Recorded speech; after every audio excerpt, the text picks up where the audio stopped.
listeners, and welcome to episode 325 of the Super Ultra Podcast Arcade for 4/17/2021. I'm one of your co-hosts, Daniel Nixon, and with me is my co-host, Dominic Stallworth. What's going on this week, Dominic? A lot's been going on, and a lot of bad, man. Yeah. This week. I mean, we had a mass shooting. We still have things happen over in Minnesota. Mm-hmm. The shooting of a black man, and then the trial, the George Floyd trial. Mm-hmm. So it's just been like a pretty much fucked up week. Really. You know, we're going to try to give it a bright spot, talk about some video games here. Yeah. But before we get to that, I'm going to get right down to sports. I know in basketball, we had retiring happen. LaMarcus Aldridge is retiring. Oh, okay. He's been in the league for 15 years. He started on a Portland, and I remember he went to San Antonio.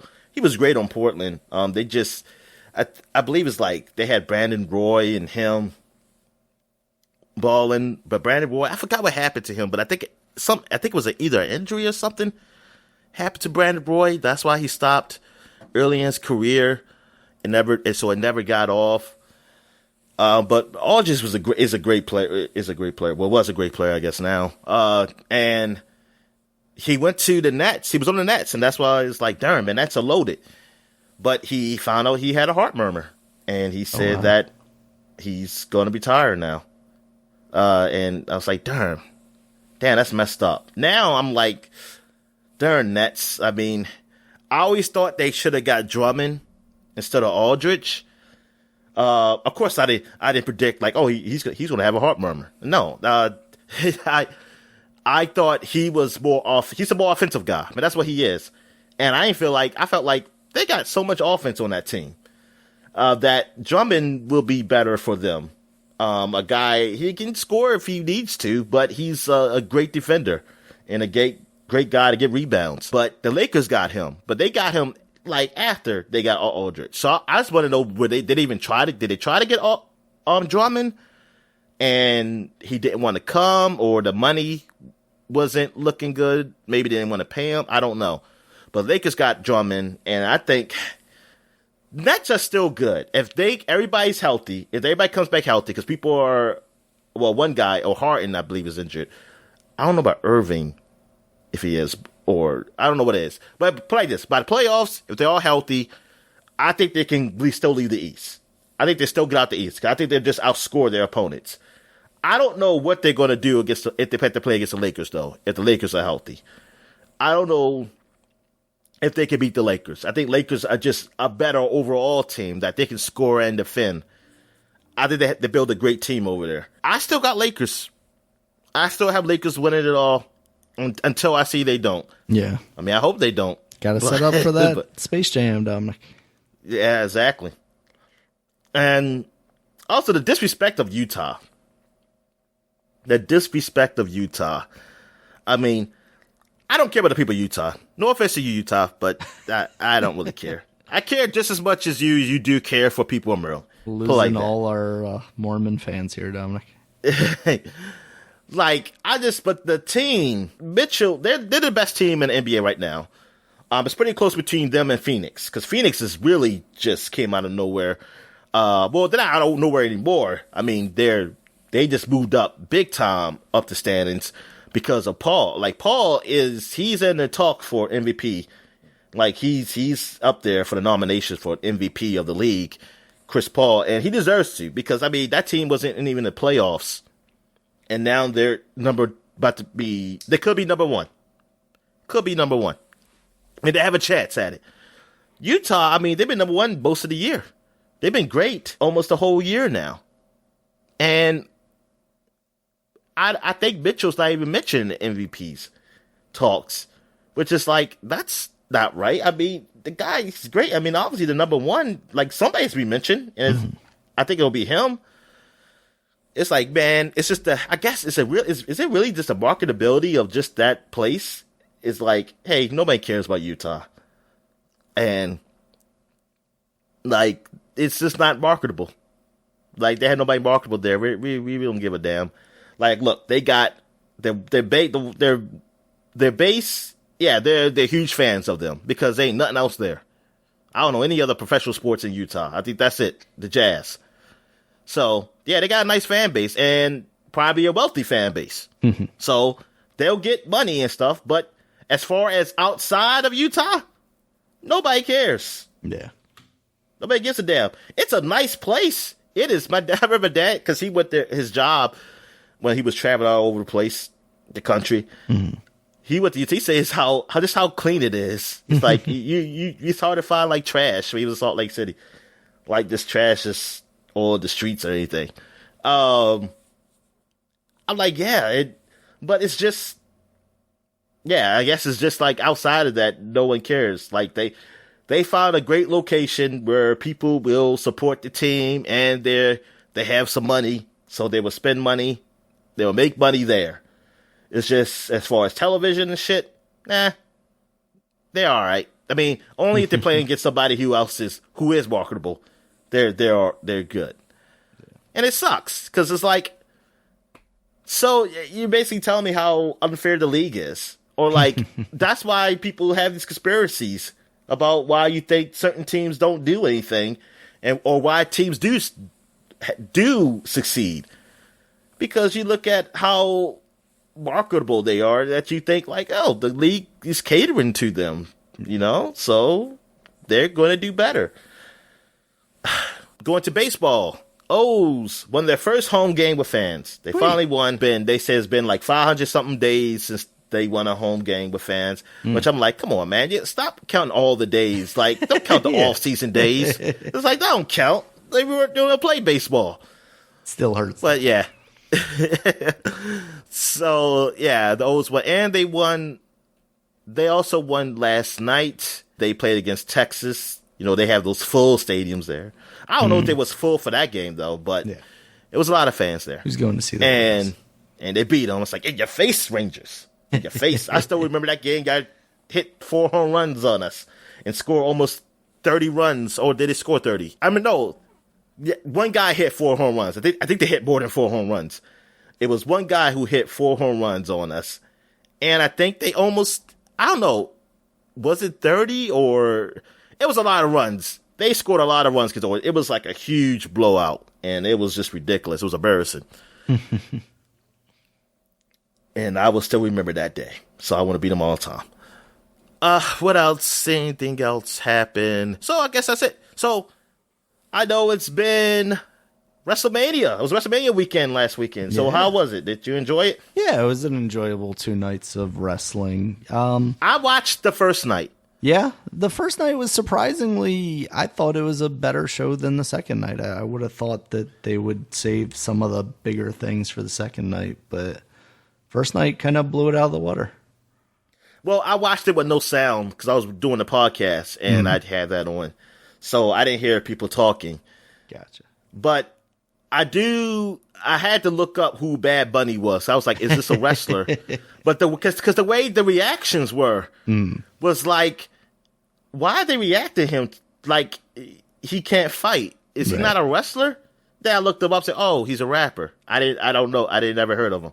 Yep. So I was like, oh, so that's why. And I was like, okay. And he had some moves. Oh yeah, he looked great. Yeah. He's apparently put in the work. That's Triple H has been out there saying like, yeah, this dude, ever since we brought him in, has been down at the Performance Center training for this match. So yeah, because like his partner, Damian Priest, he's a guy that just came up from NXT recently and he's pretty good, but like they really didn't do much with him in that match. Like he wasn't the guy that like Bad Bunny was tagging in when he was getting his ass kicked. Like he was up there equal with him. He was throwing down. Yeah, he was on that. That's what I was about to say. He was out there for a while, like before the other guy got tagged in. Yeah, like he was like, and of course, they make it like, oh, he tried to tag and he couldn't, but then he'd do some move, and it's like, okay, I say this is joy. This is like, I'm actually enjoying watching this. Yeah, the match was a lot of fun, and the Cesaro Seth Rollins match was also really good.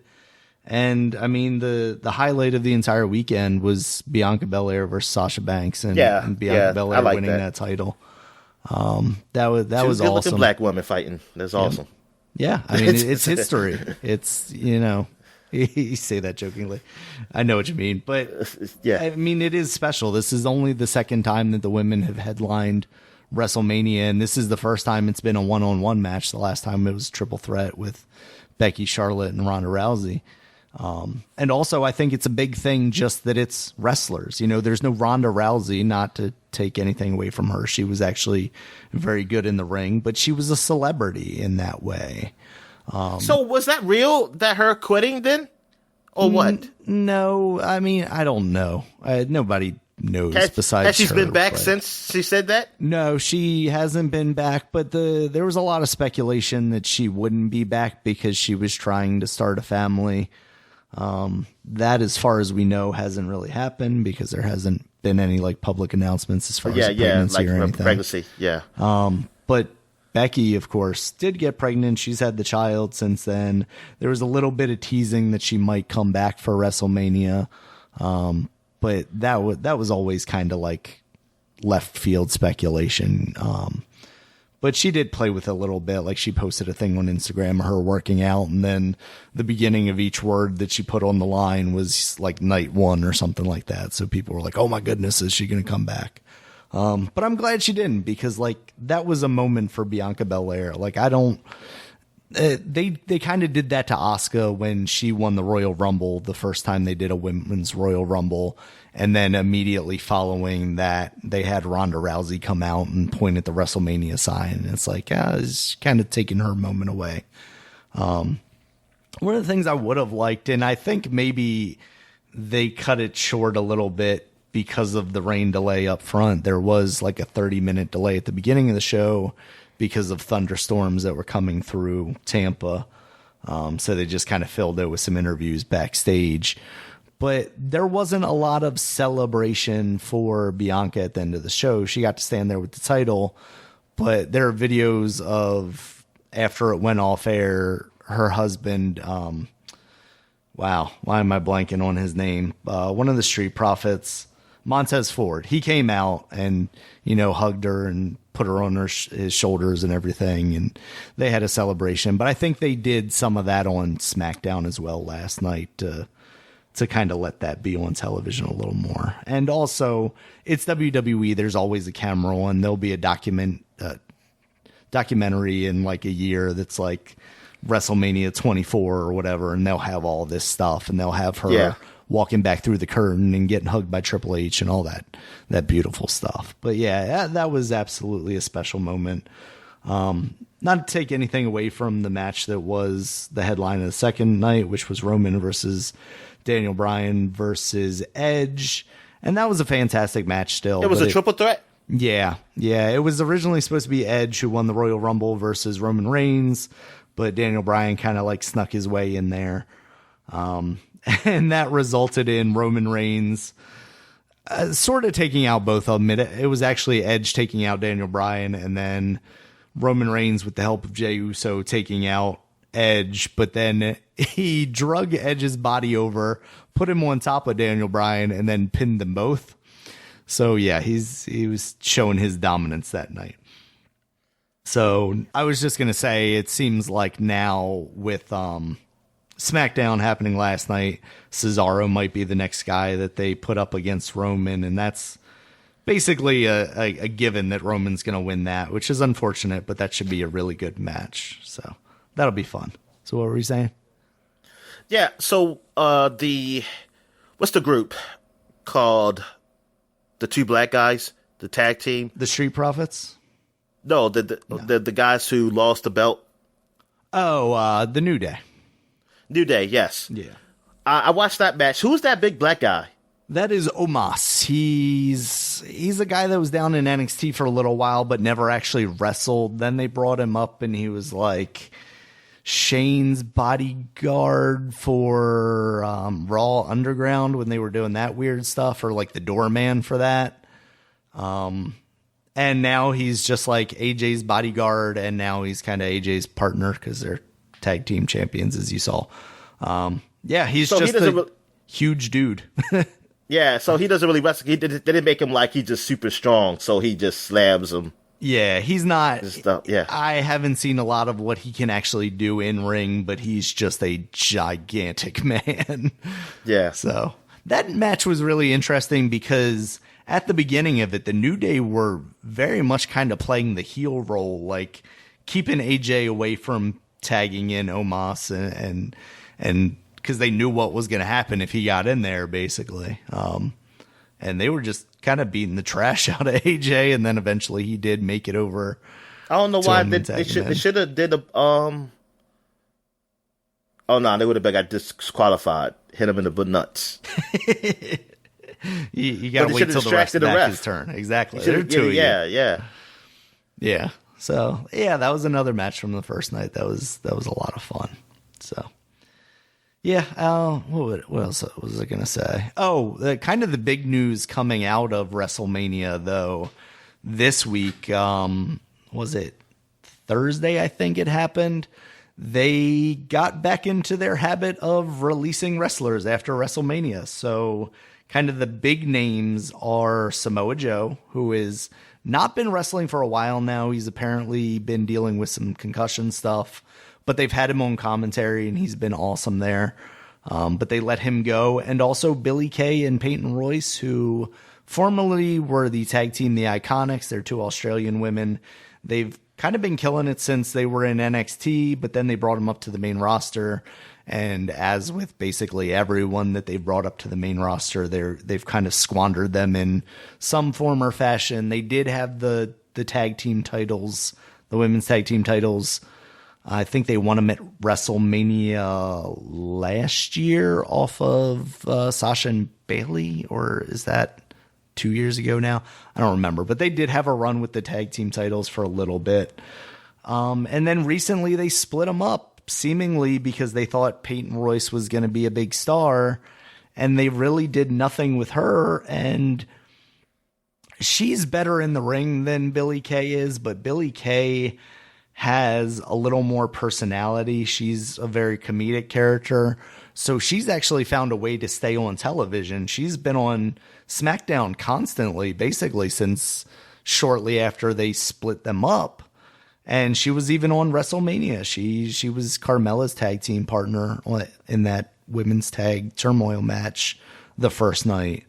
And they let them both go. It seems so crazy that they have so much talent that they just don't even know what to do with. And a lot of times it's, creative doesn't have anything for you. But you have all these writers, like there's constantly talk of like 30 plus writers or something for these shows. And you're telling me like you can't make something up for these people with they're all monkeys. They're all monkeys on typewriters. That might be the case.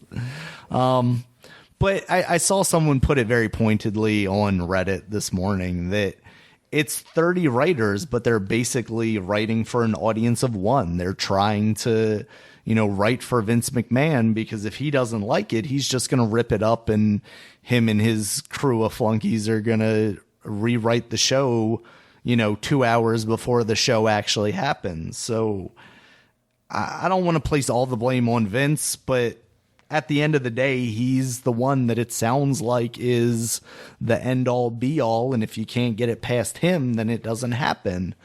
So he's the guy that isn't seeing the talent and the money on the table with these people. And a guy like Samoa Joe, even on commentary, like I said, was just gold. So I don't know how you let guys like this leave, especially when there's an up and coming company that, if AEW adds Peyton Royce and Billie Kay to their roster, that's instantly a spike in their women's division. I mean, they've definitely been improving over the last like 6 or so months in that division. They've brought in women from other companies, done kind of like co-brand deals, like Thunder Rosa. She was the NWA champion.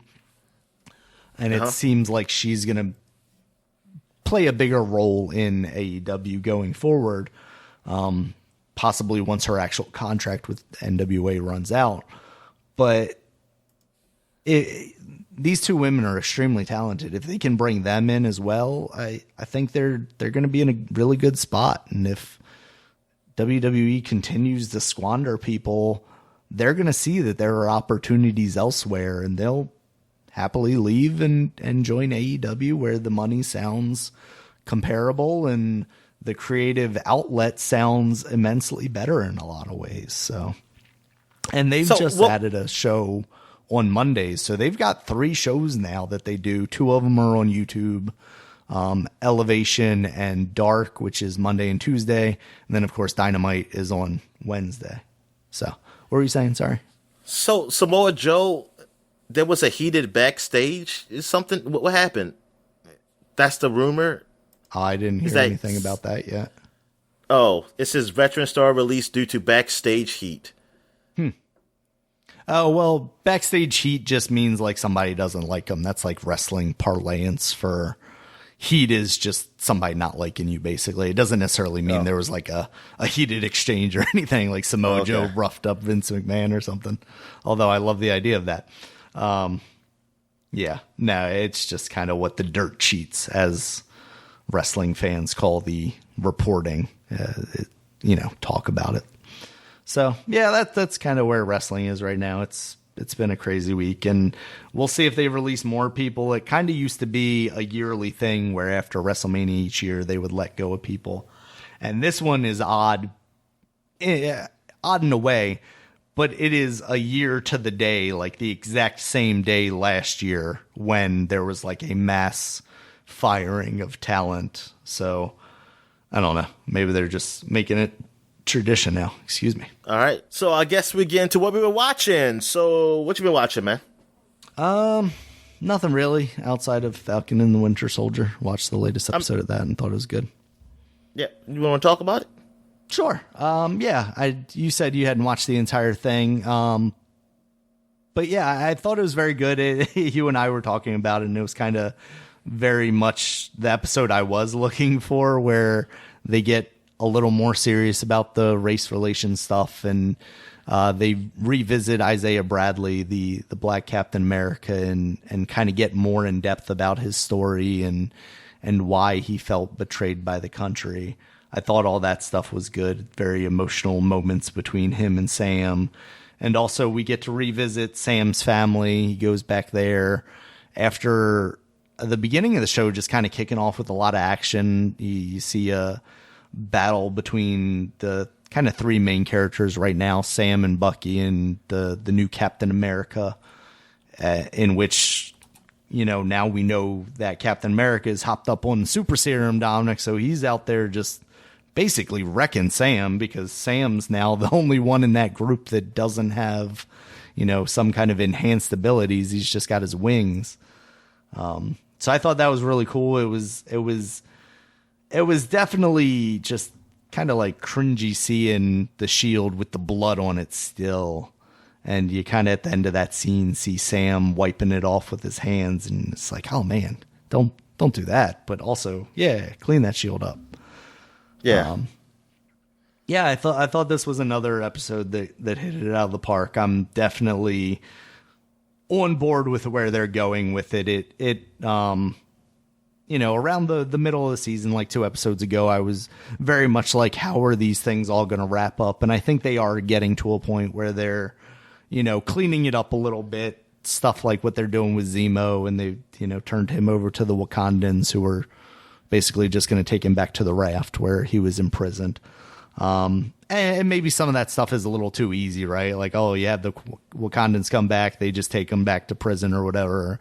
And, maybe we'll fight to see another day of Zemo somewhere. I'm sure with the reception that he's gotten during this show that they'll end up doing something with him. I saw somebody on YouTube, I think, basically refer to him like as maybe the new Loki. Like they could see him being like the next anti-hero that Marvel does something with on a bigger scale.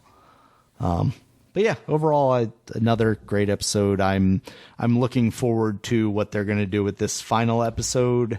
And, I am here for the Marvel Cinematic Universe Veep crossover, Dominic. What do you think of seeing Julia Louise-Dreyfus there? Yeah, I was like, oh my goodness. So this is what they're doing. They're just getting all the fucking actors in this damn at a certain universe. point, they're literally going to have everyone in the Marvel universe.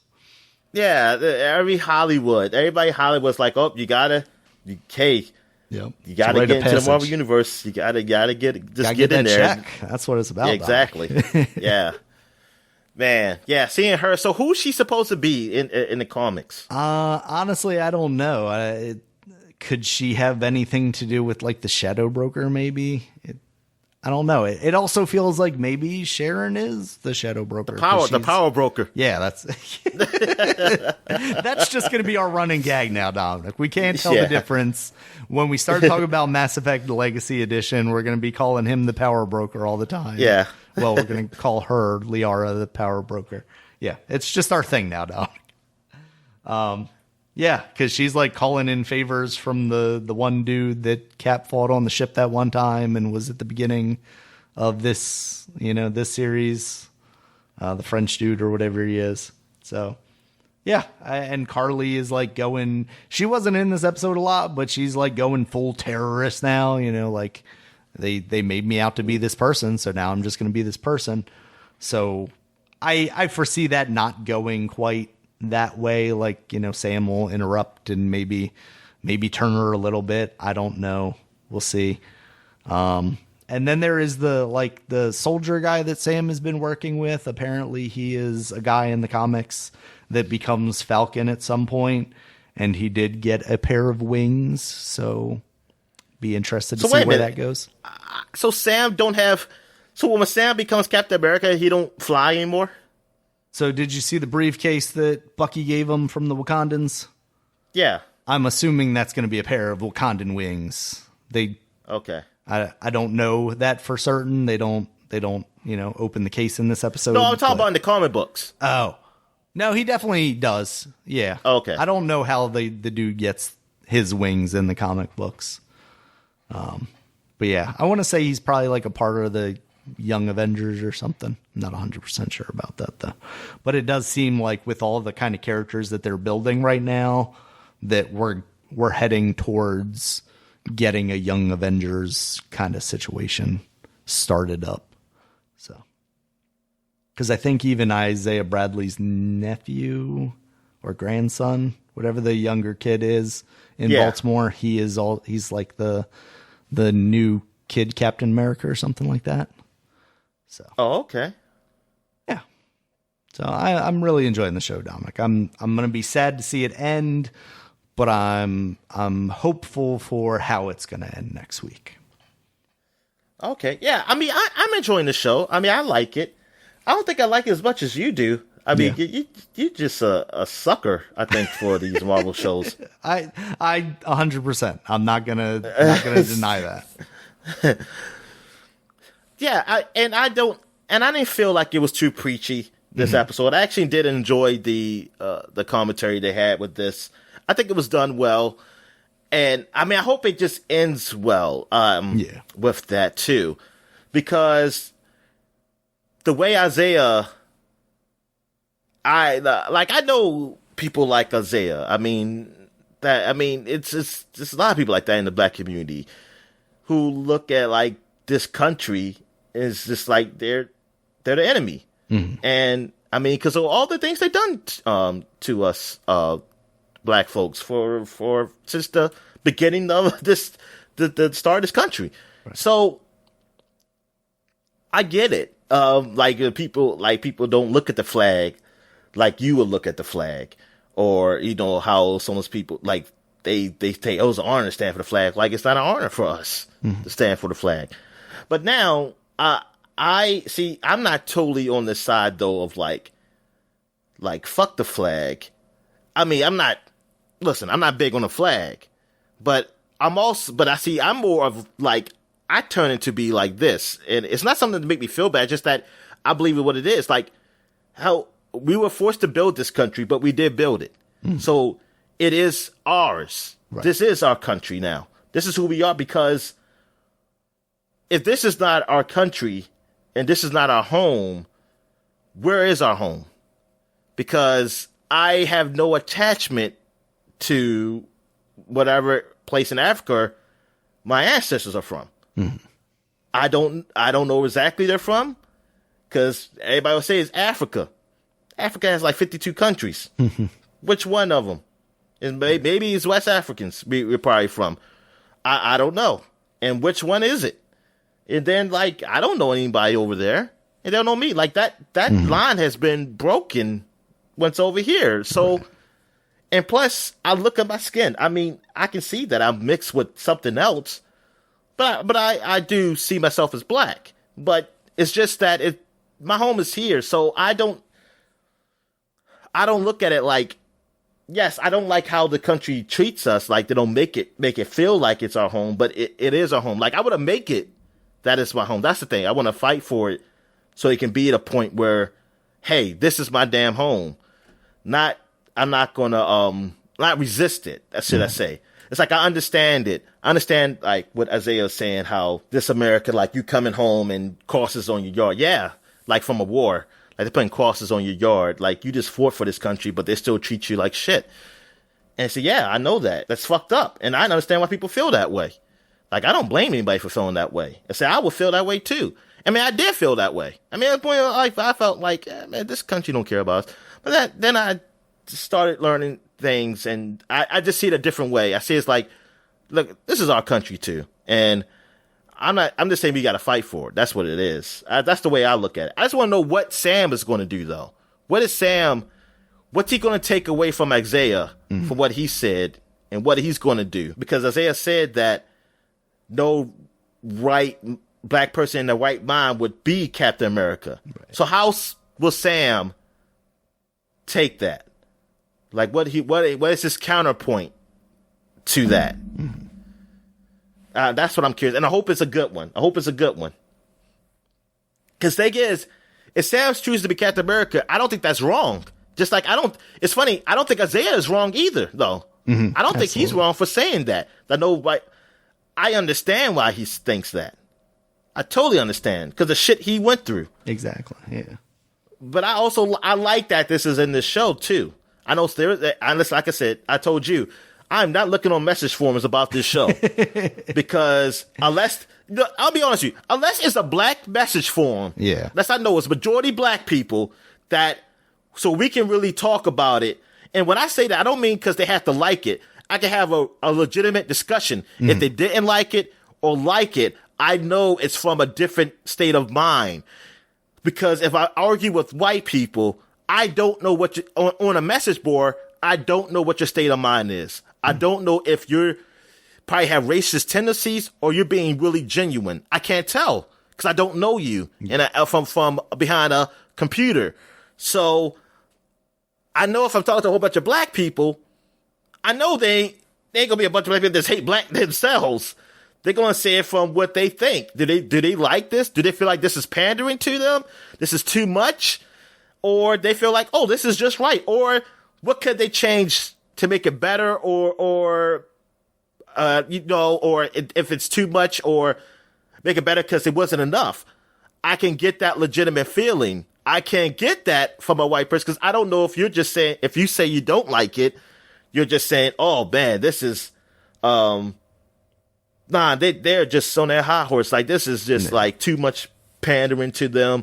It's like they're just trying to make us feel guilty or something, or I don't know. Yeah. Especially when you have things like in this episode where it's so very on the nose of Bucky saying, like, man, me and Cap didn't know what it was like to give a black man the shield. We couldn't have known, like it's very on the nose saying exactly, what the message has been this entire time is like, as two white characters from the 40s, no less, they didn't understand although being from that generation, maybe you should have understood a little more what it would have meant to give a black man that a was shield. The good times. That's what the times, like people say they want their country back. They want their country back to those times. Yeah. The 40s and 50s. Probably the 50s. The 50s is probably the highlight. You want it That's after gotta be the like war, the highlight, you know, coming back white up, life. giving all the troops grants and stuff, getting them houses. Yeah. Absolutely. But yeah, so that's what I would love to have a discussion. But I know going there, I'm not going to know how these people feel. I'm not going to know if you're legit. Like, I'm not going to think you, because I know they're not racist, but some people have racist tendencies. Like, people don't know they're racist. Like, there is different, like, I know some people like to say there's not different levels of racism. You're racist, you're racist. I don't believe that. I don't think that's true at all. That, in my belief. It's not blanket like that. I think some people don't know that they are fucking racist. Like, they think certain things a certain way, and they think that's the right way. Mm. Like, they probably say, oh, the Ku Klux Klan is horrible. They saying it's horrible, but they also don't realize some of the things they do believe in is racist themselves. Right. They just think, like, just being not blatantly racist is not racist. And there's other things. There's other tendencies you do that you just don't know. You don't know. And I'm not mad at you because the way this country is built and the way they, project things. I mean, how things are projected to you as you've grown up and how your family grew up. You just take it in some things as normal. Yeah. Or that's the way things should be. That's the systematic nature of the racism that people talk about that people try and overlook. So I did enjoy this episode. Like, I did enjoy it. But I'm curious, maybe I could see, because I do follow a lot of certain black people on Twitter, and they talk about some of these things. I'm going to see if they mention anything about this episode and how they feel about it. So, what did you watch anything else? Nah, that's basically been. So, you still haven't got the HBO Max so you can watch King Kong or Godzilla? Not yet. Y'all, just to say, King of Monsters is going to be leaving soon. I know that. Okay. I got to get on that then. Yeah, I forgot the date. You might check that out because I saw something like that's leaving. I said, why? That's an old movie. Can't it just stay there? Yeah. Yeah, they be rotating movies too. I mean, I know they rotate because HBO rotates generally, but I was thinking that because that was Warner Brothers, they would just keep it kind of there because it ain't like you got your own. You just kind of share with HBO, but I guess do like that they at least kind of give you a heads up with that stuff and let you know when stuff is. They do, and that's good because Netflix, they didn't. I think they do it now, maybe. Yeah, I don't know if they do it now. Something on there like that. But I don't see it like I see on the way HBO does it. It's in your face. Like you go down the homepage. There's literally a thing that just says, here are the things that are going to be leaving. Check them out before they're gone. I need Netflix to be like that. And like Game Pass. Like Xbox Game Pass does that. Yeah, that's what the kind of reminds me of. Like, that's hey, the first this is time. about to leave. You want to play it? You better get in there. Yeah. So I need Netflix to do something like that because you have so many movies and shit I don't know you have that I might check them out. Yeah, because it's easier to do movies. Like Game Pass is harder. Like, oh man, it's a 80-hour game. Do I want to play that now or I'm just gonna have to miss out? Movies I can check out because if I see something leaving soon, it's oh shit, let me look at this real quick. I can do that. It might be something I really want to see. I know that Netflix shows aren't like the originals and aren't going to leave. Yeah. But it might be something there I didn't fucking know about because you don't really advertise those. No. You advertise your own shit. So I'm always got to see what's trending. Oh, what's trending to see if there's something new. All right. So what I watched for the first time in my life, Star Trek, Wrath of Khan, Star Trek 2. Okay. So that is the Star Trek movie based on the original Star Trek series, like characters. And it came out in 1982, I believe. And this is known to be probably the best Star Trek movie. I never watched it. I mean, now, the only Star Trek movies I have watched, I never watched the ones from the original cast. I never watched them fully. I saw bits and pieces of them, but I never watched them fully. Because I wasn't a Star Trek fan, really, then. So, the only Star Trek movies I have seen Generations. where Kirk was in there. I don't remember it though. I have to watch that again because I seen that when I was a real little kid. A little kid, my dad was watching, and I was watching with him. I was bored watching it then as a kid. I think I probably fell asleep. I did go to the theaters to him to watch the second one of the Next Generation crew. Forgot what that was called. That was called I forgot what it was called. Damn, and I remember that because I enjoyed it, even though I think it wasn't that good. I did enjoy it in the theaters. I don't know why as a kid. I was like, oh, I like this one.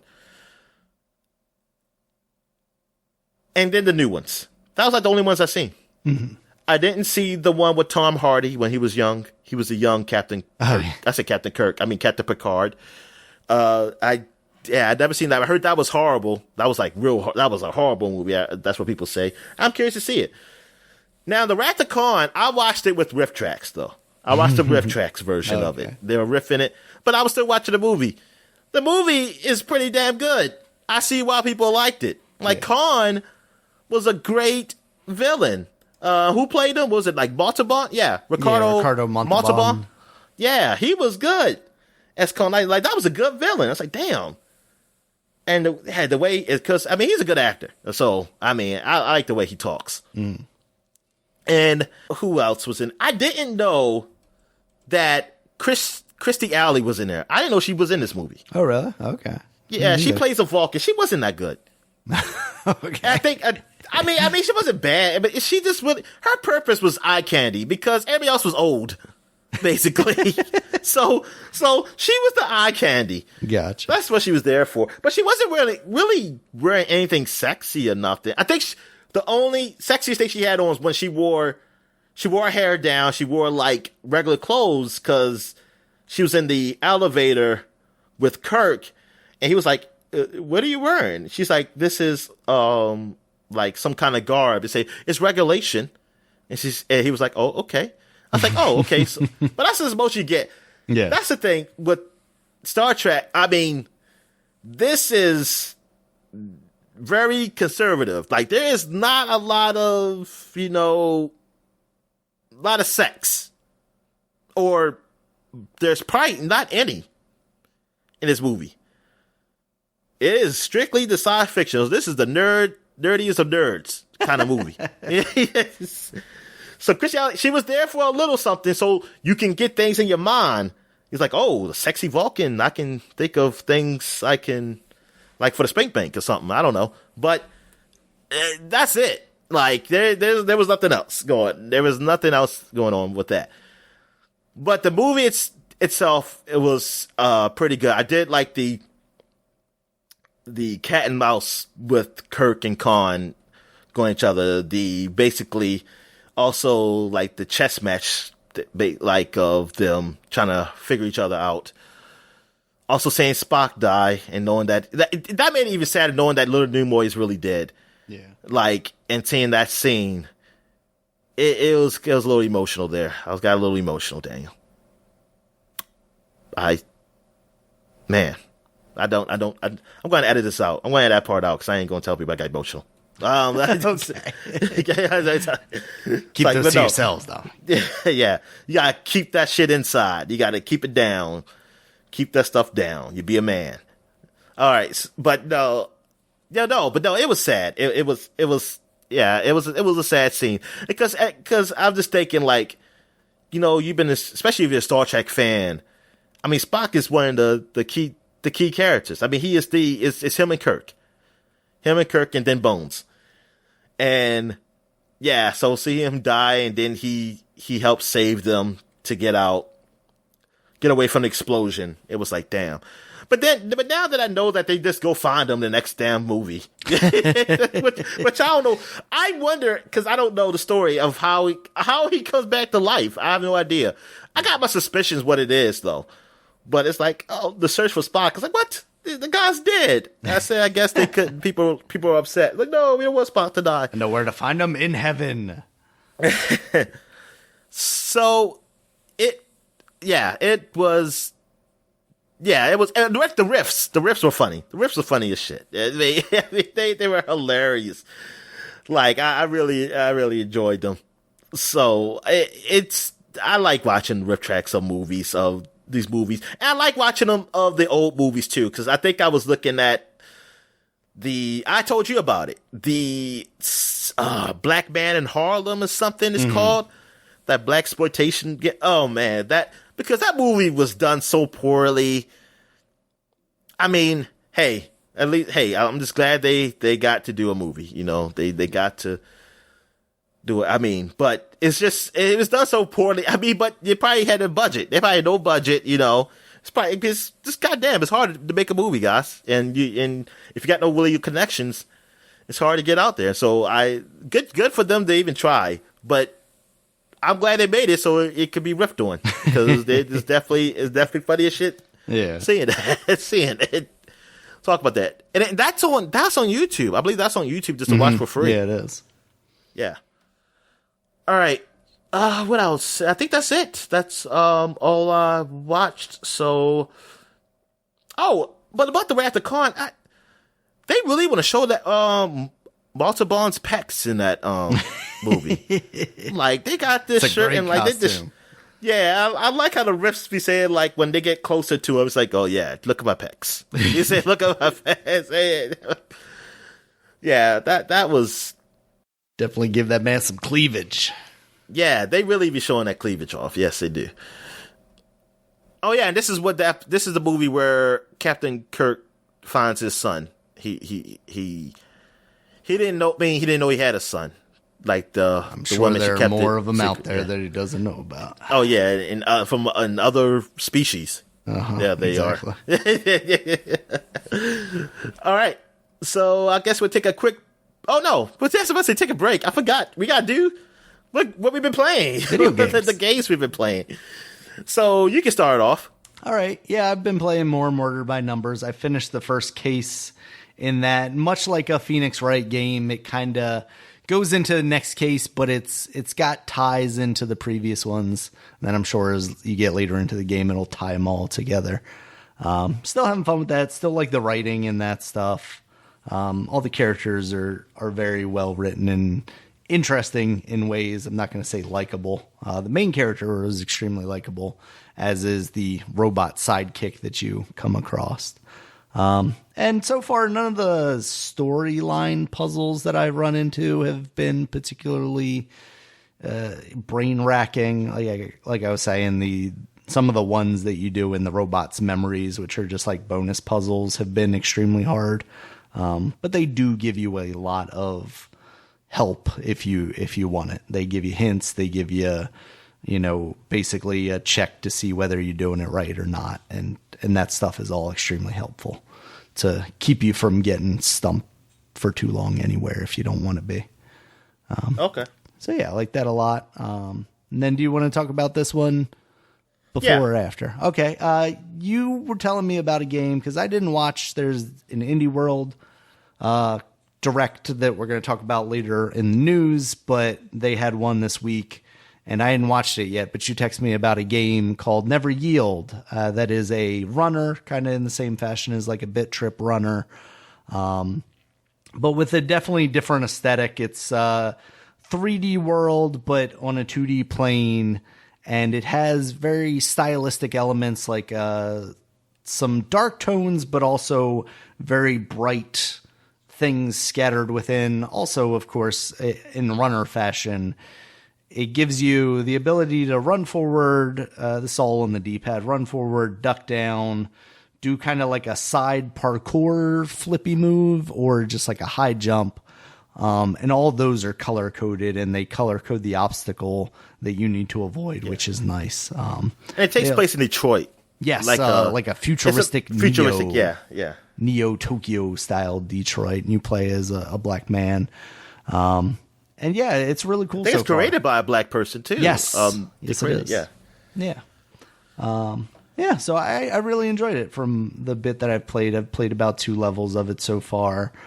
I found they give you some like accessibility options, like they'll let you slow down before the obstacle comes.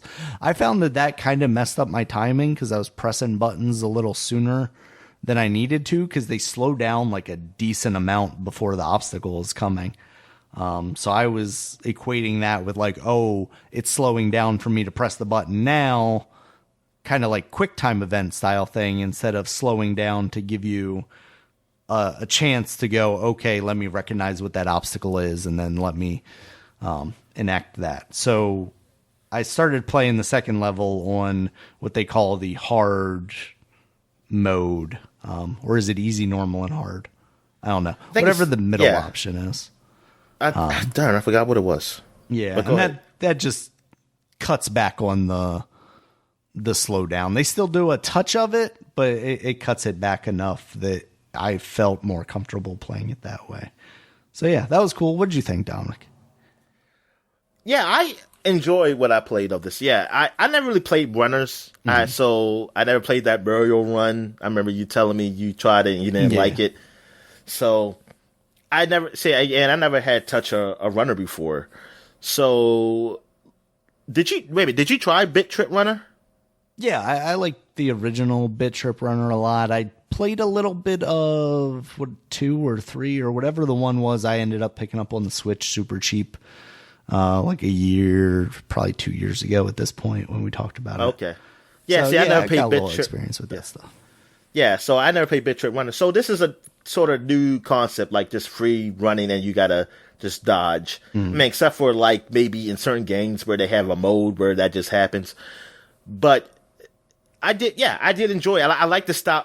Like you said, I like the style of it, the stylistic look of it. The music is good. I like the music.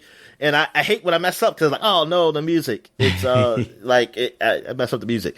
But yeah, it really goes with the beat and everything. And yeah, it seems like a nice little indie game. Like a game, especially like to play on the Switch. I can definitely see myself playing this. Like, nice little game and like going to different levels. Like, how many levels was it? Because I felt like did it skip a level? Because it goes to level 5. Do you play 5 levels? And I just was so into it, I just forgot 3 and 4. Yeah, I'm not sure I didn't get that far yet. Oh, because I got to 5 when it says this is the end of the demo. But I was like, I don't remember 3 and 4. I don't remember those. That's the thing about like a runner though. Like if the levels are usually relatively quick, and if you're like into the rhythm, like it just kind of flows into another one. Like you're like, all right, let's get into the next one. Yeah. And I could see it just breezing by in that way too. So yeah, I don't know how many levels are in it, but it's a good amount to get to know the game, to get to know what this kind of game this is, if you like it or not. And I think, I mean, it's nice. It's a cool game. I think you pre-order it. Once it come out, it did have a date. It is. Let's see if I have it down here. July 2020. Oh nope, that's last stop. May 19th. Okay, so it's relatively soon. Yeah, almost like a month away, a little over a month. So, yeah, I want to look up more about the guy created because Ariel Knight is his screen name. Well, I was about to say. Yeah, I don't not think that's his, unless he changed it. He just needs to go like full Ultimate Warrior and just get his name changed to his screen name, his persona. I wonder. Like, I want to learn more about him because I always talked about in this space. Like, I don't see a lot of black creators, in this space. And I mean, I do. Like a black developer and a guy, people who work in the industry. I like to get to know them, and so this is like one of the big, like, this is the first time I've seen that, and especially to be on the stage of the indie world to be promoted. So, yeah, I mean, I'm not going to say I'm really showing bias. I mean, I'm showing a little bias. Like, I'm not just going to buy it because he's black. Because if I didn't like the game, I didn't like the game. But I actually did somewhat enjoy this game. I did enjoy this game quite a bit. Like, it seems like a good game just to, kind of like Thumper. Those games like where you just be in the zone and just zone out on. And like, you could just, like going with the beat. I like, cause I mean, it's like, just not really going with the beat, but it's like the music keeps me going. Just like in Thumper has like a certain beat to it too, like that kind of keeps you going, and like you just to keep playing, like you just keep playing for even just a little bit of time, 30 minutes or so or something. Or maybe, I mean, if you're really into it, you might get to an hour, but it's just like, I don't know, it just seems more soothing or something for me. It's like, it's something that keeps me almost like I like a euphoria or something like that. I can't really explain it. I like those type of games. Yeah, it's that zone. You get into the zone. Yeah. I'm trying to think of another game, because there's other games like that where I just be so zoned out on, and I just be in it, like just pressing button, like you go fast paced and faster. I'm trying to think of another game. It's other games that's been like that, but those are the ones that just come to mind right now. I just can't think of it. But yeah, this is the type of game that I feel I get from this. All right, so you didn't play anything else, right? No, that's it for me. Okay, so the games I played some more Trails. I played a little bit of Hades too, but it's not much. I'm not going to talk about Hades until I actually beat it, because I don't think it's going to be much changing from that. So, what else have I played? Oh, Final Fantasy VII Remake. So, I went through all of the wall market, and I recorded a lot of it. I didn't record the whole thing, though. But I recorded, yeah, because it's quite a few things to do there. And I'm thinking, do I come back? Because there's some things I couldn't do. Huh. So, I'm wondering, you come back to Walmart? Well, technically you do come back, because you got to climb up that wall, right? To go to Shinra's headquarters. So, if you play Final Fantasy VII, you know about it. Like, you got to go through and try to sneak in to save Tifa. Well, it's not, well, you protecting her, because you don't really know. She's not really captured. She's purposely went there. Anyway, it's done differently, though. So, there's a fighting tournament you have to do in this now. And you have to talk to these 3 heads of Wall Market before you talk to Don Cornelio, whatever his name is. It's not done the same as it was in the first Final Fantasy VII. It's Ares, you try to get dressed for Ares. That's what you're really trying to do. And then you realize you can't get in with her, so then Ares tells you, someone told her that, hey, yeah, we got a plan for you, and you have to get a dress. But before all that, you're doing a lot just to get the dress for Ares, though. You're doing all these little side quests. Like I said, you fight in a fighting tournament. You fight in a fighting tournament a couple times. Then, and the inspiration for the old god, like the inspiration was, I remember in the game, was that dressing a man. Like, that was his inspiration to make the dress. Like, to go back. Because remember, he was all drunk in the bar. But in this, the inspiration was, I forgot what it was. It was like a ticket to the the Honeybee Inn. He wanted to go to Honeybee Inn. So they changed it. They changed it to, like, that's what it was. But you end up going to the Honeybee Inn because the guy there, a feminine man there, he looks like he could be like bi. Like he's a real like real flashy guy, you know? And he's gonna make you a dress. He's gonna make you a dress. He's gonna get you all dressed up looking good like a woman. But he said you have to do a dance with me or something. And you got this dancing mini game. It is silly as hell, Dan. This is like, what the hell? I mean, it's like, goodness gracious. It was funny, though. It was funny. It was fun, though, doing that stuff. I mean, it was fucking weird, but it was fun. But you don't do, I was wondering, like, are we going to do that bathhouse thing where all those men, like, take a bath with you? Like, do you remember doing that in Final Fantasy VII? A little bit, maybe.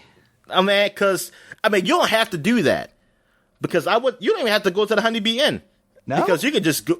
No, you don't have to go. Huh. All you have to, because you can just put the dress on and you'll just be plain though. Like in the first one, Oh, okay. There was choices. Right. You could get you got the the best crappy looking clothes. Or Yeah. Okay. Yeah, because he can choose you, or you can get the crap clothes and he doesn't choose you, and you have to fight your way to go save whoever he picks. Either he picks Tifa or he picks Aerith. Oh, Aerith. They do call her Aerith in the game, Daniel. They don't call her Ares. So they just changed it over to her Japan name. Gotcha. But so this time it's not like that. Like, you're going to look the best. At least I feel like that's the case, because it seems he just picked me, Cornero. But yeah, in the first game there was a part where you could choose what room to go in, and I chose a room, and it was like I thought it was gonna be a lady coming and get me, do something with me. So yeah, then there's a whole bunch of men, and then I think I fainted, and then the guy said, "Oh, are you all right?" and something like that. I was like, "What? I don't know." Oh no, I misremembering. But I know it was a scene where like a whole bunch of men in there, and you taking a bath. It was fucking weird. I didn't know what the fuck was going on. So I was kind of hoping if that would happen, so I can really see what the hell is this about. But nah, they didn't do that. You do some dance number with this guy, and yeah, it was crazy. It was fun. It was fun. Where am I at now? So I'm just at the part I fought that monster in the sewer, and now we're trying to get back to Sector 7 because we know, they're about to drop the plate on those people. So I know I'm spoiling this shit, but I'm just really just saying stuff that happened in the first game. Yeah. So it's not like, I don't know. Sorry if you were like you were playing the game for the first time. But yeah, for me, it's more of just intrigue of the way they are like making the story different from the original game. That's what I like. It's interesting to see, like, hey, how are they going to change this? Or how are they going to do this differently? That's really what the intrigue is. Now, if I'm just looking at it as just a game, like just a plain game, it's just okay to me. It's just basically okay. This is just more just me with nostalgia. Nostalgia mixed in with something new. That's really where I'm having the most fun at. Like, if we take that away, I don't think this game should even be talked about for Game of the Year. That's why I find it weird. Okay. That's why I think it's a little weird to me that it was like nominated for Game of the Year. Because I'm like, really? I said, there's got to be a lot more better games for Final Fantasy VII Remake. I mean, I guess I guess it is no rule to not include that. Like, hey, if nostalgia helps make this game better for you, then okay, it can be your Game of the Year. I'm not saying it shouldn't be. I'm just thinking, tell me that's what it is. Because like, I'm not getting specifics on why, like, for the masses. Like, I understand personal people, like people like, regular Joes, like, think this is their favorite game. Yeah, I understand. But I'm like, why do you think this will be nominated? Should be nominated for Game of the Year over some other game? I don't know. I mean, I appreciate it for what it is. I like it, but I guess maybe they say that's enough. That's enough to make a Game of the Year. I don't know. I mean, I'm having fun. I'm gonna call it a game. It might be my top 10, but I gotta see. I don't know. I don't know. No, actually, I don't know. I don't know. It would be in my top 10 if I played all the games that were part of Game of the Year in the games I did play. I don't think it would be my top 10. Yeah, I don't think it would be. All right. So what else did I play? Okay, we talked about Never Yield. I played some more Outsiders. I played just solo. Did some side quests. I mean, I finished off one of these main quests I was on because there are checkpoints. So I finished that off, and then I did some side quests. Yeah, it's something about this game that I just enjoy better. It's like I can just get into this game a whole lot easier than Division and Destiny. Definitely more than Soul and Destiny. Like, yes, Destiny is still the better shooter. I mean, it's the first-person shooter. And between the Division and this game, I don't know if one's better than the other. Mm-hmm. I mean, I'm sure it probably is, but it's not. I'm okay with the shooting. Like, the shooting in both is fine. It's fine. But by Outriders, it's something about this a whole lot easier to get into. I think I like the powers. The powers was make it more interesting in Division. Than using the Division, they don't use powers, they use the equipment, like special equipment, like the drones and the smart mines or something like that, those little balls that blow up, that goes to the enemy and blows up. But this, I love the powers in this game. It's fun to use, and the game is, I think it's easy. The inventory management is a lot easier, definitely than Division. It's probably closer to Destiny, but I think it's a little bit better for me than that. Even though I think it still could be better. Like, I still think it's still too much, but it's okay for this type of game. But the load times, man, some of them are too long, man. Some of these load times are too long. Like, was just waiting for a while just to get somewhere. But sometimes they're good. Sometimes they're not that long. Like, when I was going to a new area, though, like a whole new area, like there was one, I found a new camp I can be at. And so now it's like 2 camps I can go. So I'm going to another camp. I guess it's equivalent to like Destiny going to a new planet. But like the load times were just taking so long. I was like, God damn, it's really got to take that long to load up all the assets for this? I said, I don't like that. I mean, I guess it's better. Hey, if I had an Xbox Series X, it'd be a whole lot better. Or run on PC, it's probably a whole lot better. What else did I do in the game? But the side quests are better. Oh, that girl didn't die. Spoiler alert, I'm sorry. I thought she just died, who got shot. It looked like she's going to survive, so that's good. I'm curious how she survives, though, because I'm like, she got shot in the fucking throat. So I wonder, can she even talk again? But I guess I'll see her if I go through the main quests again. But the side quest stories are pretty good. Like, they're interesting. It's, and the story, I like, the story is, I know what's going on. I think it's better than what Destiny is.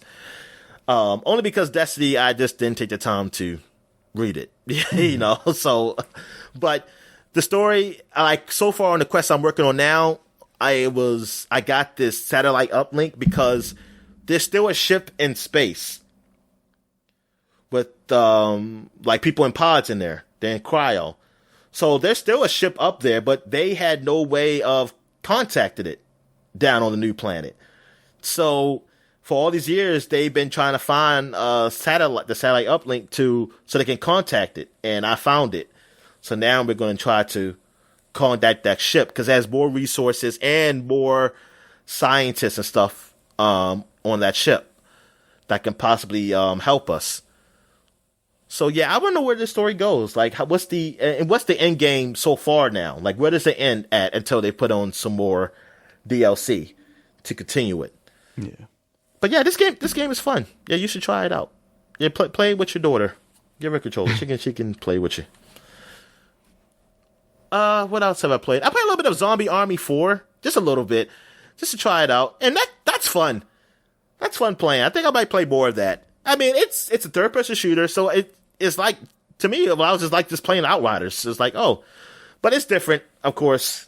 It's, take place during World War II times. Apparently, maybe this is from the last game. You did kill Hitler. Zombie Hitler, I guess. Okay. But the dead is still marching on. Because that's how the story goes. When I saw the campaign that was telling the story. But shooting the enemies, oh my God. Like, if you sniping, like, they'll do a slow motion shot. Like, I guess this used to be what? A mod of Sniper, right? That's where it came from? That's what I thought it was. Something Yeah, I think it was from that game, and then it just became a franchise, its own franchise. And because when you do like a sniper shot, it'll do a slow-mo, and then it shows it going through the zombie's head, and like you see the bones fracturing and shit. It looks so awesome, which is like Sniper does. So I think it continues that. And I like how they show combos, like, combos of you sniping dudes or shooting them, and you have to keep shooting to keep the combo going. yeah, that just makes it a whole lot more fun. It's so satisfying too, just sniping the shit out of the zombies. So yeah, I think I might be playing this. It's just scratching that shooter itch. Like that and Outriders are scratching my shooter itch right now. Like I've been having that itch and it's been scratched. Damn. I play a little bit of the horde mode. I died though. And it started from the very beginning. Like I was hoping they start me from the checkpoint where I got to open a new area. But I want to try out a little bit more of that mode. I think it's more reminiscent of Call of Duty Zombies, more so than a traditional like Gears horde mode. Because like new areas open up, kind of like what Call of Duty Zombies does. You know, It opens up to make the areas bigger, and you get different weapons. You pick up different weapons, so I think you start out maybe with a pistol or something, but then you can pick up a rifle. And yeah, so it's like you don't have a loadout. You have to pick up your weapons, which I kind of wish it was just a loadout, but I'll probably play that mode a little bit more. But yeah, I think I'm going to get some more hands with this game. Cause it's good. It's just one of those things where I just like shooting shit, like just killing shit and not a whole lot of story, you know, just going around and just, mass murdering zombies. I mean, that's this is what everybody likes to do. And I think that is it. That's for all I played. So I guess we'll take a quick break. And when we get back, we get to the flashback segment. All right. And we're back. And we're flashbacking to April 2011. And this week we had Divinity 2, the Dragon Knight Saga, was released on the Xbox 360. And you told me that it was released in the PC, the previous year, November? Yeah, from what I can find, it seems like November of 2010 is when the PC version of this came out. Yeah, so this is the Divinity franchise. It's a whole. If you don't know, it's a big RPG franchise. Well, it's become big now. They had Original Sin just really blew it back up. Exactly, and Original Sin and Original Sin 2. So now. This was before that, Divinity 2, and this was, while Original Sin and Original Sin 2 are isometric RPG games, this is like a third-person view RPG, like a more traditional type of view, if you played, Elder Scrolls in them. Well, Elder Scrolls, you can go first-person or third-person, but it looks like that. It looks like a third-person Elder Scrolls somewhat. Mm-hmm. And... I mean, graphically, it's not that great. Even for that time, it doesn't look that great. But I think it seems all right, for that type of game. For those type of games, there's an audience for those type of games. And I think you say it got rated probably around the 70s, I think, or 62. You said on 360, but like 80. Yeah, it seemed like that was the original version, and then the Dragon Knight Saga scores went up, so it was like 72 for Xbox and 82 for PC. So the original one was released on Xbox too, or did this got the Dragon Knights? They got both. They got both. I think they got both, from what I was able to say. What's the next game we got here? We got Lego Battles Ninjago, baby. You know you love the Ninjago, those ninja Legos. Yep. It's like what's better, the Ninjagos, Daniel, or the Pirados? What are they called? They're not called Baratos. Because I was saying Ninja versus Pirate, so Ninjago versus Pirado. Pirado. I'm talking about the Britannica. What was Bionicles? Bionicles. You remember Bionicles? Yes. What the fuck were they, man?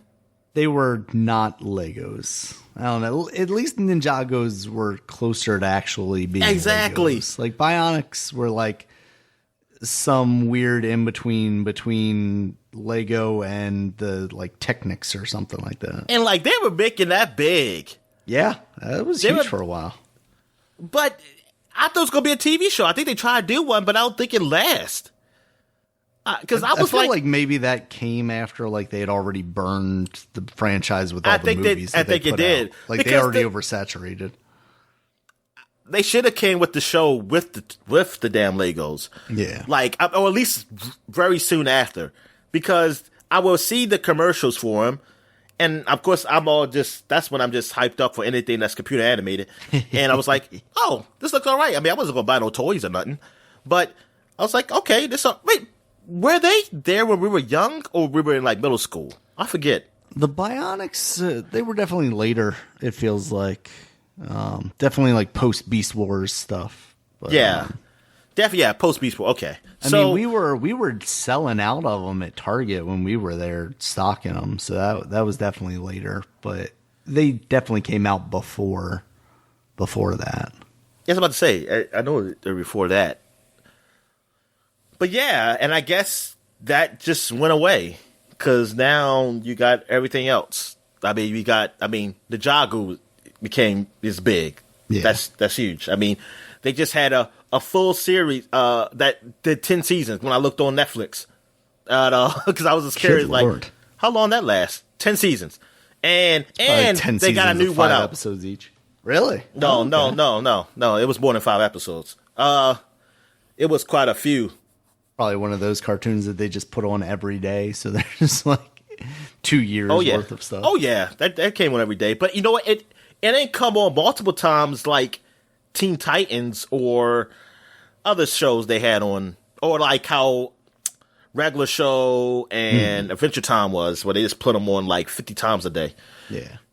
But yeah, Ninjago, man. I mean, it's huge. I mean, because you got this video game here. Like I said, they had 10 seasons. Now they got a new series that just came out, and that's probably been for multiple seasons, I believe. Now on Netflix, exclusive Netflix, I believe. And then you had the Ninjago movie, which I don't even think is canonical with this TV series because they're real Legos. Like it's real Legos in the movie. Okay. It's, I mean, just like the Lego movie. It's not. It's done in the way like the Lego movie's done. So not just weird CG stuff. Yeah. So it's. I was always curious. Like, is this the same people or what? Maybe I'll watch it one day. It's just what happens when you get a bigger budget. Yeah. But yeah, I guess those toys just sell out a lot. I wonder why kids like that because I don't know. I don't know if I care about the ninjas. Ninjas are cool. Plus, they like had actions and stuff. I think that'd probably be part of it. Like you could, shoot them off of things and whatnot. Oh, like they had launchers. They also had like the spin tops, so like you can cash on the Beyblade stuff at the same time. I think Beyblade. Yeah. Don't act like you don't remember Beyblades, Dominic. I know Beyblade, but you said they had like little spinning tops that you put them on. And they you say it's like Beyblade. Oh, okay. Yeah, like Beyblade. Oh, I think you're talking about like they combined them. They're joining I mean, forces. basically, they just ripped off the Beyblade idea. Oh, because that's one of their moves in the show. To do this twisty tornado. Gotcha. That's why they do the twisty tornado, because it's a toy. Yep. That does it. Everything goes back to money, Dominic. Yeah. All right. So, what else we got here? Oh, the Michael Jackson The Experience came out for the 360 PS3 for the Move and I'm sure the Connect. Yep. I believe it was on a Wii. I believe it came on a Wii. Yeah. I want to say it was on 3DS at some point too. Yeah, it's got to be it had to be first up there. Or it comes later. One or the other. Yeah. All right. So what else we got? We got Might and Magic Clash of Heroes. I remember that game. It's I believe it's action RPG somewhat like I think I tried the demo on 360 when it was on the Xbox Live Arcade. Okay. But Might and Magic, they used to just make that franchise was another franchise that did a lot of games. They had a lot of games. Like Might and Magic. The one I think of all the time, and maybe it's not even Might and Magic, but it's the first person one where you could like fucking do the 300 kick to orcs and stuff. Oh, yeah. Then you have, of course, what's the other game? Like the board game? Dungeons and Dragons? No. Oh, the orcs. What the orcs? Warhammer. Warhammer. Okay. Yes, the Warhammer franchise, both of them. The 30,000, whatever the hell future year it is. Regular and 4K, yeah. Yeah. 40K. Yeah, so you have both of those. It's like those franchises just pump out games. Well, now I only see Might and Magic. Warhammer is just pumping out games like crazy. Yeah. Like I'm seeing them a lot. Whatever tides, yeah. Riptides. Yeah. And then you have the Dwarf game that's like Diablo. Cross Chaos Bane or something it's called that I keep seeing advertised. Sometimes it'd be on sale. You have the Inquisitor, which is an action game. I forgot that. Yeah, even ones that are similar they have coming out. Like, oh, why are you doing another one like that thing that you already made? Yeah, it's very similar to the games they had. So I'd be like, I mean, I guess they got people buy them. I mean, I guess there's enough people buying that anything with that franchise that they can just pump them out like that. And I guess there's a lot of story there too. I mean, that in that franchise, so there's a lot of things to build from there. All right, so what else we got here? We got Patapon 3. I forgot there was a third one. Oh, on yeah. the PSP. I forgot. Yeah. Was there a what was the other? Loco. Was there a Loco Roco 3 too? I know there was a 2. Think so. I don't think. So Patapon beat him. Patapon beat him then. And I like that. I had the first game. That game was fun. I didn't play enough of it because I broke my PSP, but I had that and Loco Roco. Those games were fun. They were nice handheld games, just to have fun with. And here's the movie you gotta watch, Daniel. Rio had a game that came out on everything. I'll get right on that. It's on HBO Max too. Oh, I have no idea. PS3, Xbox 360, Nintendo DS, and Wii. I mean, I didn't think the movie was that good. Like I said, I didn't even finish it. Oh, apparently it's on Disney Plus. I guess it was a Fox movie, maybe.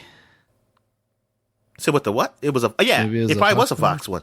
It probably was it Blue Sky? Yeah, yep, it's Blue Skies. Huh. Yeah, I have to watch that. World of Tanks is on Windows. Okay, I read that wrong. I thought I was going to say Wii. Now World of Tanks though. 10 years. Man. That game is still going, man. Yeah, they're celebrating too. They're giving away some shit. Yeah, I just watched a video of it and I remember why I did not care about this game. Because I did play a little bit of it. But I was like, oh man, this is slow. It seems like it's for the kind of tank enthusiast that I am not. Yeah. And I mean, there's some fast tank. I didn't want to take this rolling fast.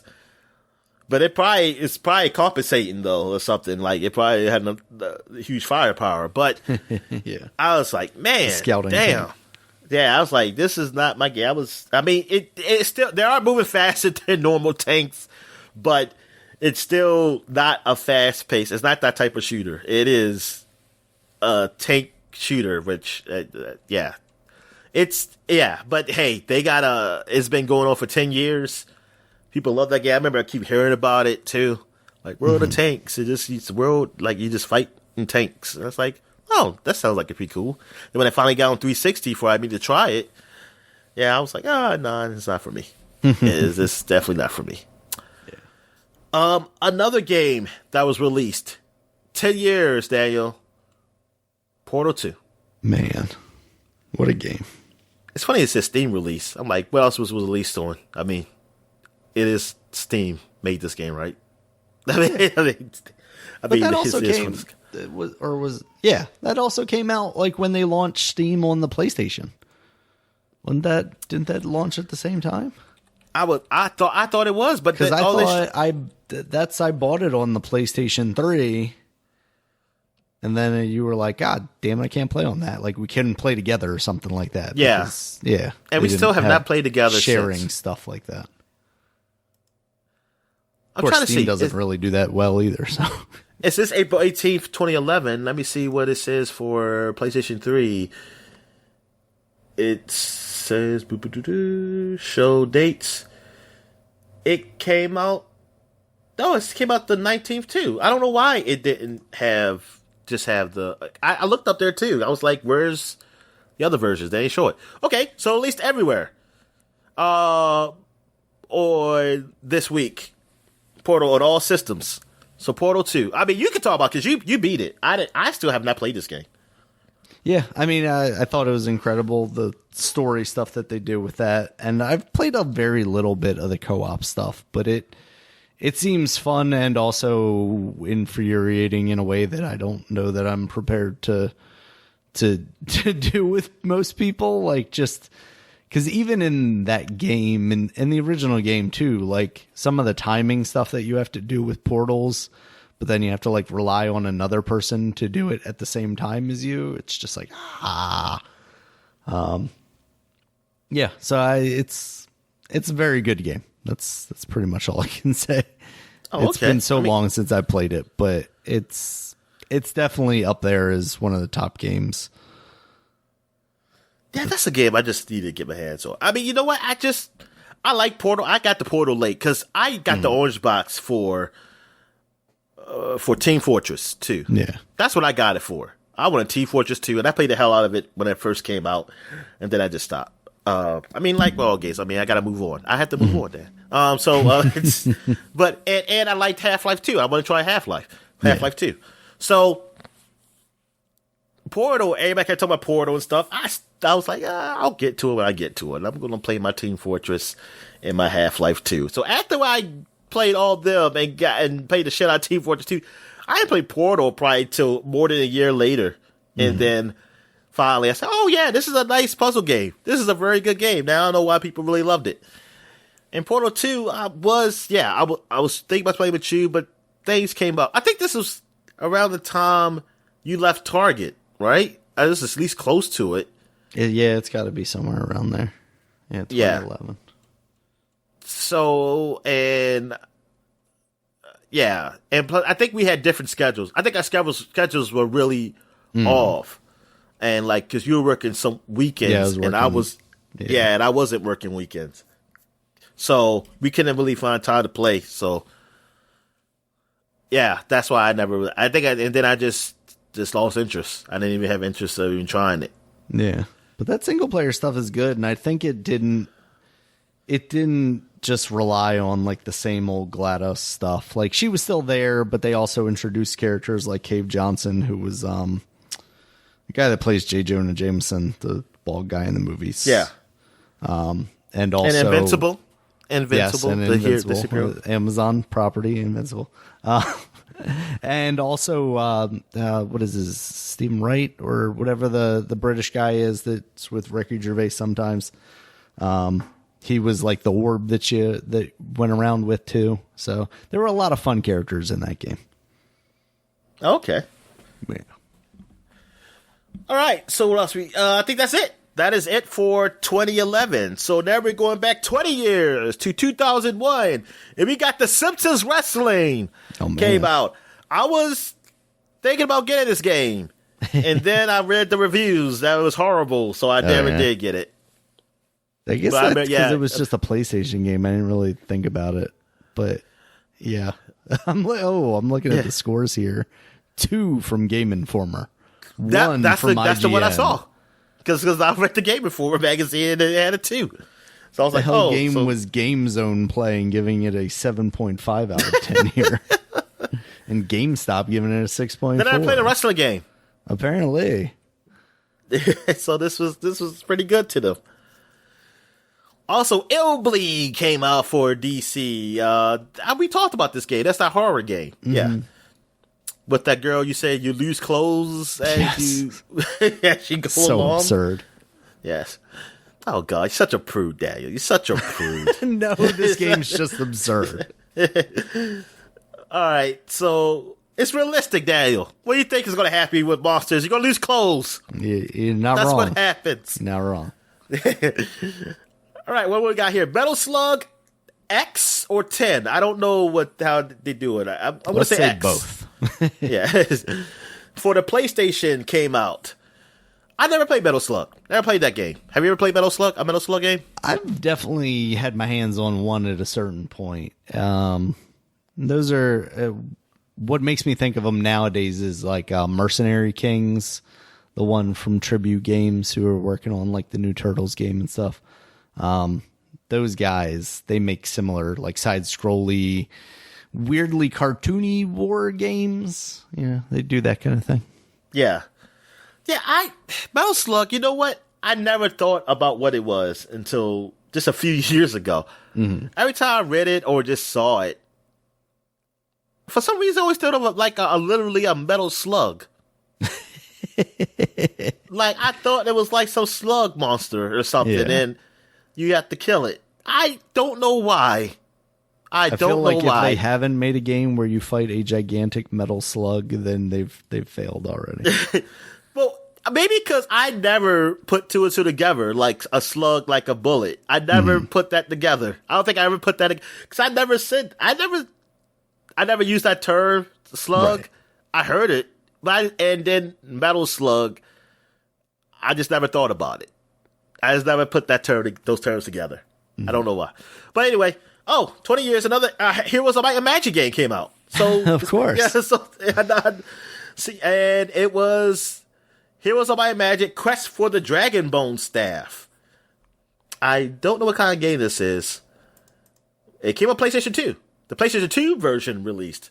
So it's high quality. It was high quality PlayStation 2 RPG or whatever.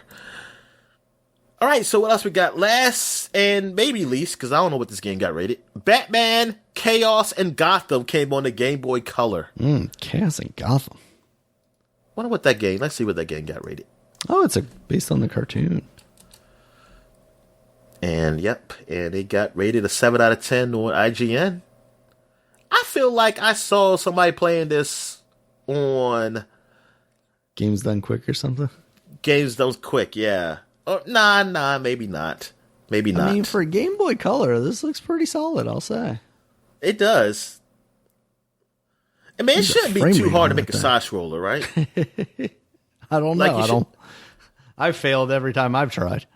I know. I mean, I know I'm just being... No, I don't mean like it's easy. I'm saying like if you just want to make a good one, you can easily just copy somebody else, right? I mean, it's just...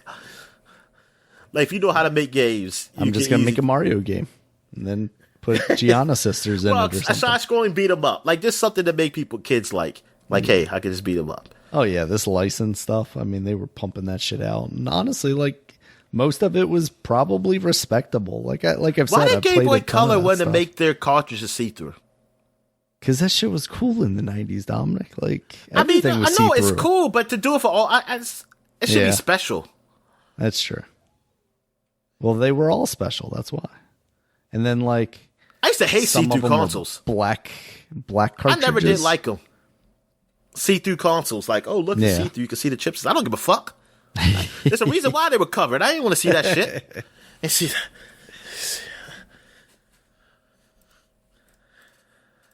Definitely had a transparent green cordless phone back in the day, Dominic, with a matching answering machine.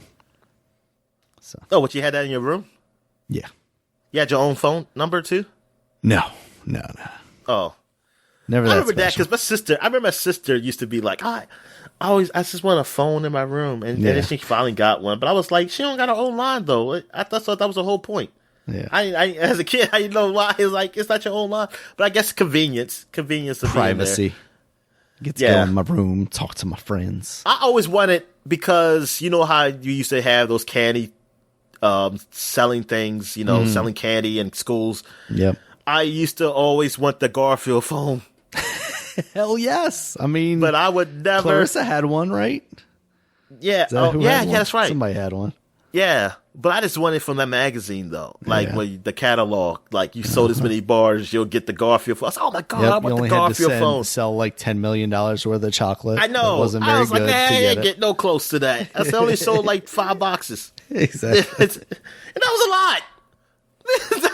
Should have been. That was a lot. Really wasn't. Goodness gracious, I wanted that damn phone. I don't know why. I was like, who the fuck I was going to call? I mean, most of my friends, we don't really sit on the phone and talk. Yeah, elementary school. Like, I think I call a friend. We mostly just call and say something, and then we say, hey, I'll meet you outside. Right. It was basic. I think it was just status. Just say, hey, look, I got a phone. And there's fucking Garfield in my room. Yep. Here's one that looks like a hamburger. How about that? Yeah. Oh, yeah. I see those. Yeah. I like those too. Those were cool too. Novelty phones, Dominic. It used to be the coolest thing you could have. All right, so that's it for the flashback segment. So I guess we'll take a quick break, and when we come back, we'll get to the gaming news. All right. And we're back. Let's get into the gaming news. So what we got, Dan? All right, Dominic. First up, we're going to revisit a story we talked about probably quite a bit time ago. Quantic Dream, they were having some issues with some toxic workplace things at some point around like 2018. So they had went through a legal battle with that. I believe initially they lost that legal battle and then appealed that ruling. And now a Paris Court of Appeals has determined that the images, at least, that were part of this lawsuit, I think this lawsuit was specifically about some photoshopped images where employees were taking the faces of other coworkers and putting them on suggestive and provocative imagery, such as people in Nazi uniforms, some, nudity and questionable sexual content type stuff, things of that nature. But apparently the Paris Court of Appeals has ruled that those images did not classify as homophobic, racist, or degrading towards the plaintiff in the case. So I guess specifically for the person that brought forth this lawsuit. The decision also cited that there was no reported correlation between the images that went public and the employee that has since left the studio. So the judgment that followed ordered the employee to pay a total of £10,138 to the Quantic Dream for retribution. So that's kind of rough. Court cases always seem kind of messy. Following that, of course, Quantic Dream got out there and kind of did a celebration dance. They released a statement. These objective, factual, and verifiable elements, confirmed by the competent judicial or administrative institutions, show indisputably that the allegations contained in these articles were untrue and likely to damage the studio's honor and reputation. So, Quantic Dream has chosen... What's up? So, okay, like... So what exactly are they saying in layman's terms? Like, these photos, they weren't sexist, or they... From what I'm getting from it, I almost want to say that they aren't saying that they're not racist or sexist or objective in some way, but they're not towards the person that brought forth this lawsuit. Oh, it's not towards them. Okay. If I had to kind of... figure out where their heads are. You know what I mean? Because yeah, it's hard to look at some of these pictures, and we saw some of them, and it's like, these are not appropriate for the workplace. Now, but it's a fun workplace. To what level do they have to be offensive for it to, be lawsuit worthy and cost the company tens of thousands of dollars or pounds or whatever?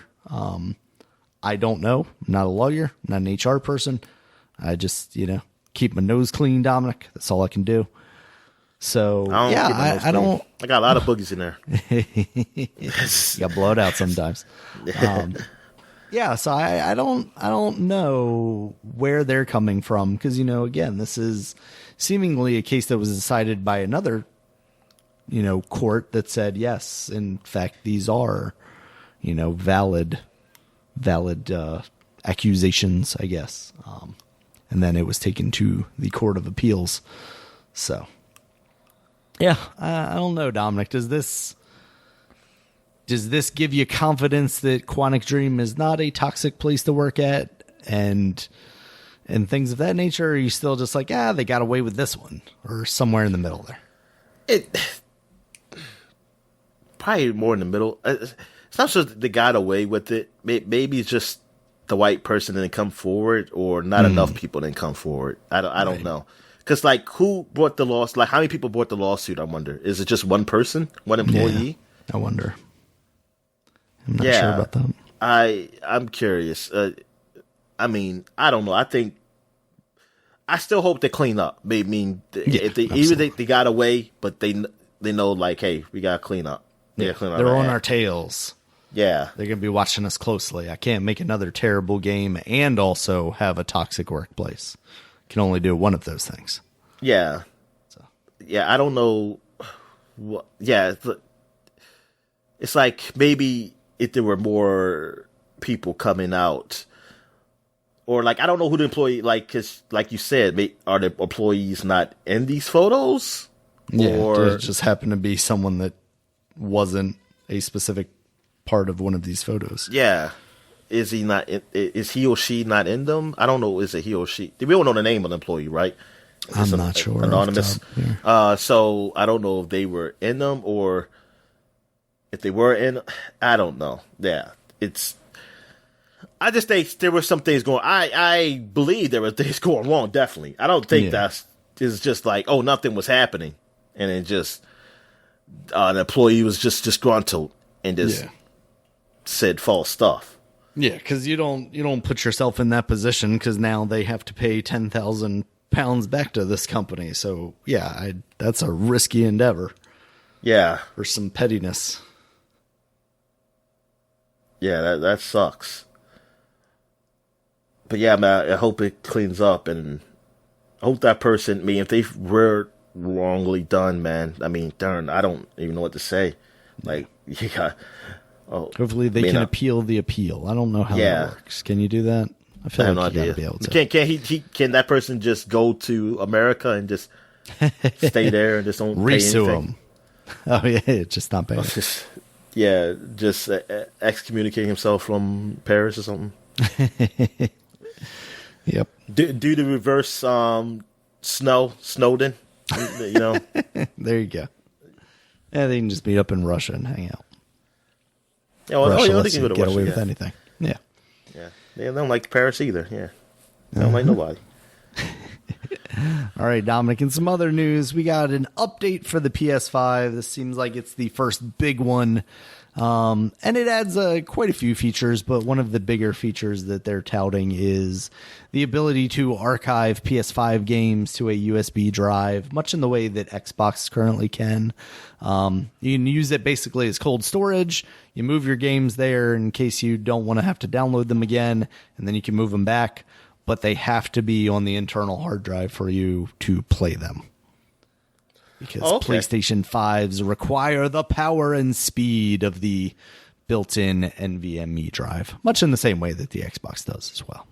Yeah, but the Xbox, they gave you the choice to play them, just it won't be a high power speed, right? No, not with Series X games. You can play the older games. You can play Xbox One games, and not with the. Oh yeah. But that's okay. Yeah. Okay, that makes sense. That makes sense. You can still play the back compat games. It just won't take advantage of that hard drive as much. So is that like that with the PS5? Can I have the PS4 games on there and just play them? Yeah, I believe that is the case for those. Okay. Yeah, which does help alleviate the space issues a little bit if most of what you're playing are some of the older games. But yeah, I mean, you hear a lot of the journalists talk about that kind of thing. Now, granted, how often does that happen for someone who's not playing a ton of games at the same time? But I'm also just kind of a digital hoarder, so I'll download all the games and never delete any until I'm forced to because I don't have space to download anything else. So that's why, like my PlayStation, I put a 1 terabyte drive in there, and it lasted for a long time before it started to go, hey, you can't download anything anymore. I think it wasn't until like Miles Morales where that happened, where it was like, hey, you're not going to be able to download this. And at that point, I had to get rid of a bunch of stuff. But yeah, we still haven't gotten the update to enable the additional storage, though. It has that slot in there to install a NVMe drive in there to make the internal storage bigger, and that's still not usable. I mean, at least with the Xbox, they had those proprietary little cartridges that you just stick into the back of the Xbox, and you can expand the internal storage to fit more games there. But I don't know what PlayStation's doing. They're kind of dragging their feet a little bit. Meanwhile, there ain't no rush. Rush. Definitely not when you're the top selling console of, or the fastest selling console, I guess is the terminology that's going around there, which, I were talking about, like, how do you do that when you're supply constrained, when you weren't producing as many as we thought you would be? But I guess they are producing more than any previous console in the past. It's just selling out immediately, and we aren't seeing them, I guess. So I don't know. seems wacky. One of these days we'll get, we'll get to the point where we'll actually be able to see one in person. I guess. Exactly. Oh no, I don't go to stores. I don't go out anyway, so I ain't gonna never see one in person. I tell them they had to be delivered to me. So I was joking. No, I sometimes wander through the electronics section when I'm buying my groceries at Walmart. Oh yeah, I do wander there. And usually I avoid it though because there's like a Comcast or Verizon guy there. Like, hey, what service do you have? Whatever one you work for, buddy. I don't want to have a conversation right now. I'm here to shop. Oh, you begin those guys? I got those guys one time, and luckily it was Xfinity. I mean, not Xfinity, Verizon. So I was like, I already got you. Yeah. If it's Xfinity, I'll do. I the worst just thing walk. is that like I've You been ignore to them. Walmart. You look at them, Daniel, and don't say nothing. You just stare in their eyes. Make them feel uncomfortable. Just look at them. I will usually at least have one headphone in while I'm walking around the store, but it's usually not on the side that they would see, so I can't even just play that off. Like, I'm not ignoring you, I just can't hear you. The one that gets me though is there's literally a Comcast guy and a Verizon guy in the same store. So down at the other end by the grocery, you have the Verizon guy, and then at the other end you have the Comcast guy, and you're like, I'm just going to say I have whatever you have. Leave me alone, please.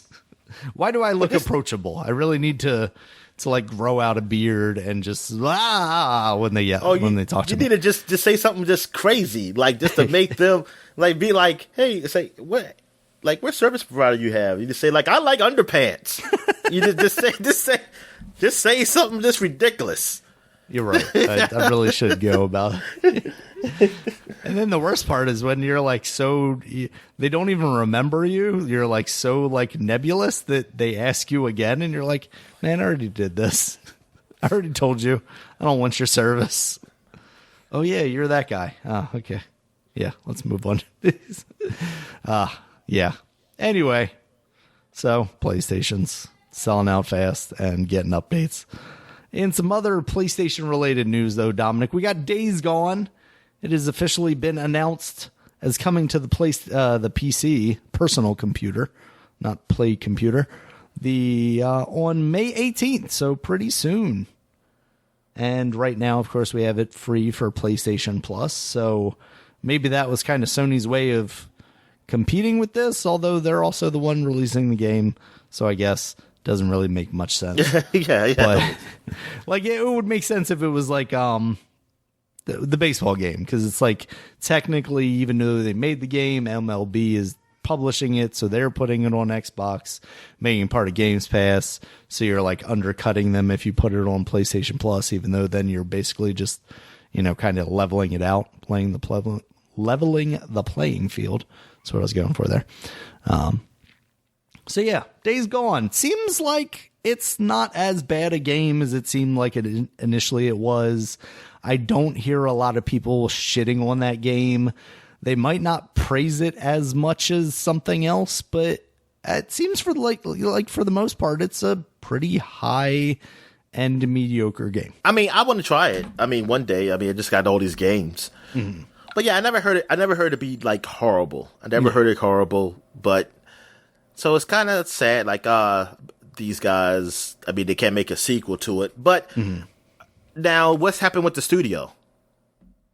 I think they're still working on stuff. They just weren't able to get that pitch through. And that was something that we didn't talk about last week, but as part of the Last of Us remake talk, there was also information that I think it's Bend, right? The Bend studio, Sony Bend, that developed this game.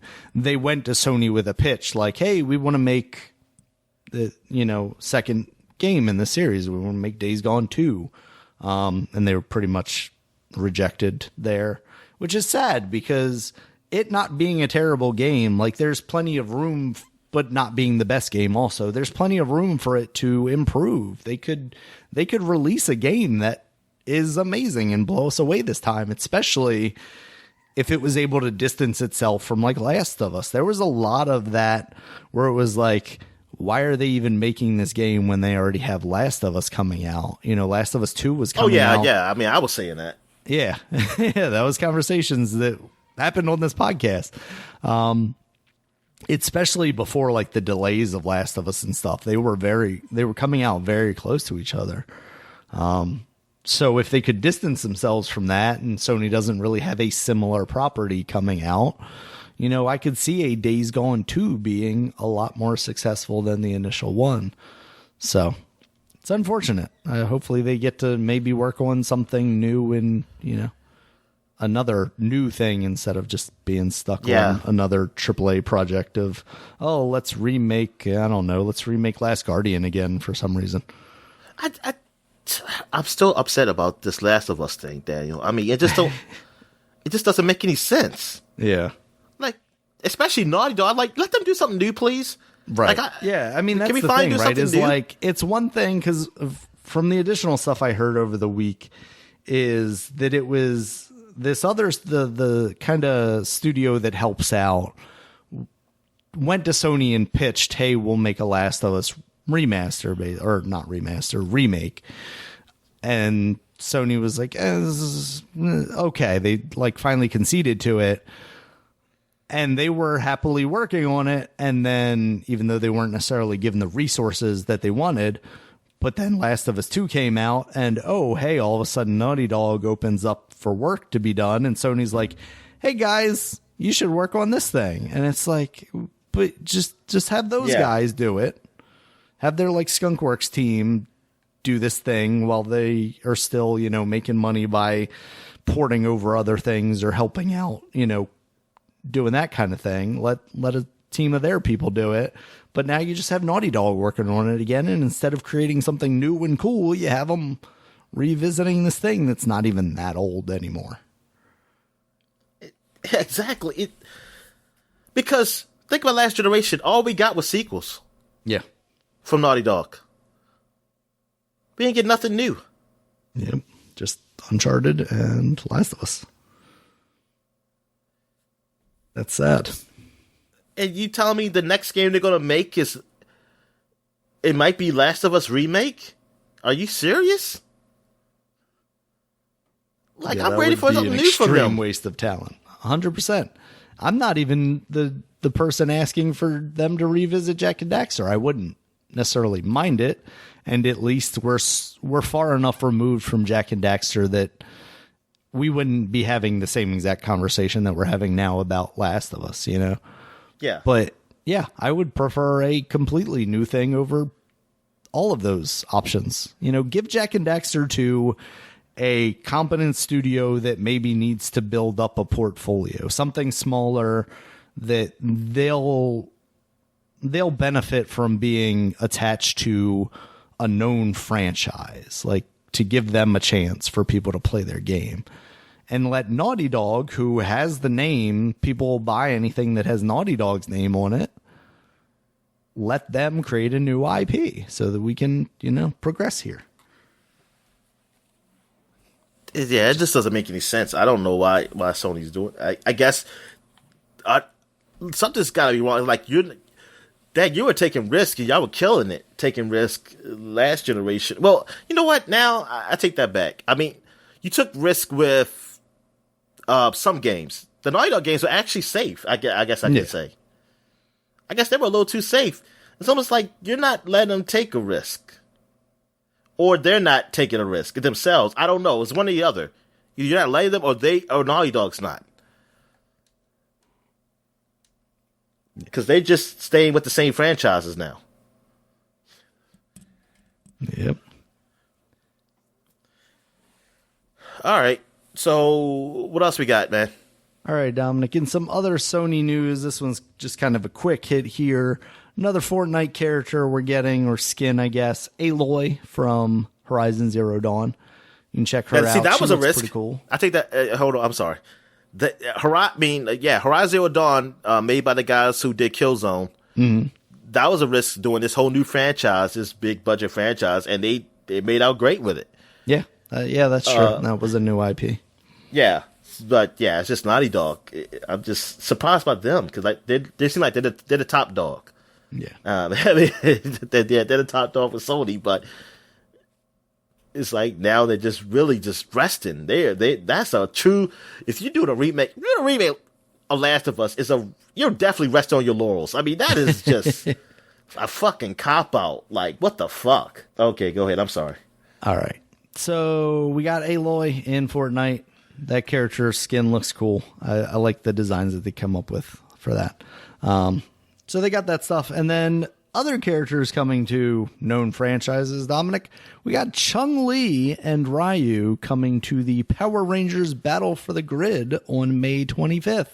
And they got their own Power Rangers uniforms. Yes, they do. The Chun-Li is the Blue Phoenix Ranger and Ryu is the Crimson Hawk Ranger. So what I did not know is apparently that's a real thing that has already happened and it is canon in the Power Rangers universe. There was a live action thing, actually, at some point that they did with Chun-Li and Ryu coming into the Power Rangers universe. So, well, like in Japan or something? What did I see this thing called? Let's say on the Power Rangers fandom wiki that is not wanting to load up. There it is. Right. It was part of the Power Rangers Legacy Wars Street Fighter Showdown, which is an internet-based crossover short film between the Power Rangers franchise and the Street Fighter franchise, produced by Bat and the Sun in partnership with Lionsgate and Allspark Pictures, Enway, and Capcom. And it actually has Tommy Oliver in it. So, gotta watch that now, Dominic. Gotta find out the origins of the Crimson Hawk Ranger. But like, when did it come on? Like, is it just straight to DVD or something? It was just what? internet. It was an internet short type thing. Oh, okay. Yeah. But I think those Power Rangers suits look cool, and in the game they look cool. I'm a fan of those designs. I mean, it's all right to me. Yeah. But yeah, I'm surprised. I thought you were gonna say it sucked. No, I think they look cool. Okay. You got bad taste. That's okay. To see, that's fine. I'm interested to see how they fit into that game, and I'm glad to see that game's still getting supported. I heard pretty positive things after kind of the initial release and update. I tried to talk about it. He's like, I don't want to talk about it. Yeah, hater. Indeed. All right, Dominic. Hold on. Oh, wait a minute. Since we're talking about skins, yes, we got to talk about the new Rainbow Siege skin that just got released. Yes, the Pickle Rick smoke skin. Yes, and some other character in Rick and Morty skin. Oh, are there other ones too? That's the only one that I saw, of course. That's all I need to know. Does he yell Pickle Rick while you're playing the game? You have two costumes: Smoke Pickle Rick, that's the one we're talking about, and Gromflomite Sledge. Mm-hmm. Pickle Rick is the defender, and Gromflomite Sledge is the attacker. That's from episode 2. If you watch the trailer, it kind of showed you where it's from. Do they have a picture of the Gromflomite Sledge? Yeah, you gotta watch the trailer. Okay, because I'm looking at the Gromflomites and now I know what they are. There's weird insect things, but this picture that I'm seeing doesn't look like one of those really. No, this looks like a man in a helmet, right? Like the effort has not been put in there the same way that the Pickle Rick one has. At least the Pickle Rick isn't very pickly. No, they got away with it. Because Pickle Rick does attach arms and stuff to him, so the vest covers the pickle part, so they don't have to animate that shit. And he's wearing a mask with the mouse head, so you don't have to see the pickle face. Because that's when I was pissed. I was like, I thought it's gonna be Pickle Rick with this face. Yeah. Oh yeah, I want to talk about this because I was talking about how I don't like it. Okay. That's why the Pickle Rick one, it's okay, like just a weird looking fucking shit. I think they did a good job with the leg being, all weird and whatnot, because it's not like a full human leg. It's got like a gun or whatever on the bottom or something. Yeah, that's what I'm saying. It's all right. I just wish it really was like you saw is Pickle Rick. Like he looks like Pickle Rick. And just like the bugs, it's just look like you just wearing the bug, the colors of the bugs. Like you just made a uniform with the colors of what they wear. It's not. I don't think it's great. I mean, it's not great. It's not. I wanted more. It's very low effort, but you can get charms for your guns, Dominic. You can hang a real Pickle Rick from your gun. Is that good enough? Yeah, I guess so. I mean, can you say like Pickle Rick? That's I was watching this trailer, waiting for him to see if they would be like Pickle Rick. I did not hear that, so if I can just go into games and it should have in here ruin them, and telling us when Pickle the Rick next season comes out. I'm tired of this Richard Brothers shit. What the fuck are y'all doing? Like, what you doing? Like, what the guys? I mean, they're doing that Hulu one. They did that Hulu one. I think it's on the second season of that one too. Mm-hmm. I watched 3 episodes of that. I mean, it's okay. It's not as good as Rick and Morty though. But then again, it's on Hulu, so if it was good enough, it would be on. I guess Adult real Swim television. Well, which is weird because I've seen there's some shitty shit on Adult Swim, but you know what? They don't come on at good times. They come on at the 12 or around 12, close to 12. Yeah. I don't understand the comedy of some of those cartoons, Dan. You gotta help me with those things, man. I mean, like, some of that real bad stuff, I don't either. Like Tim and Eric stuff, I never. Yeah. I was gonna tell you. Can you tell me about what the hell is that about? Like, why is that fun? I never even really gave Tim and Eric a shot. Like, it just, I don't know, it came on at a time where I wasn't really watching that stuff anymore. But it doesn't seem like it would be something that I quote unquote get very much. Just very weird and irreverent stuff. All right, so what else we got, man?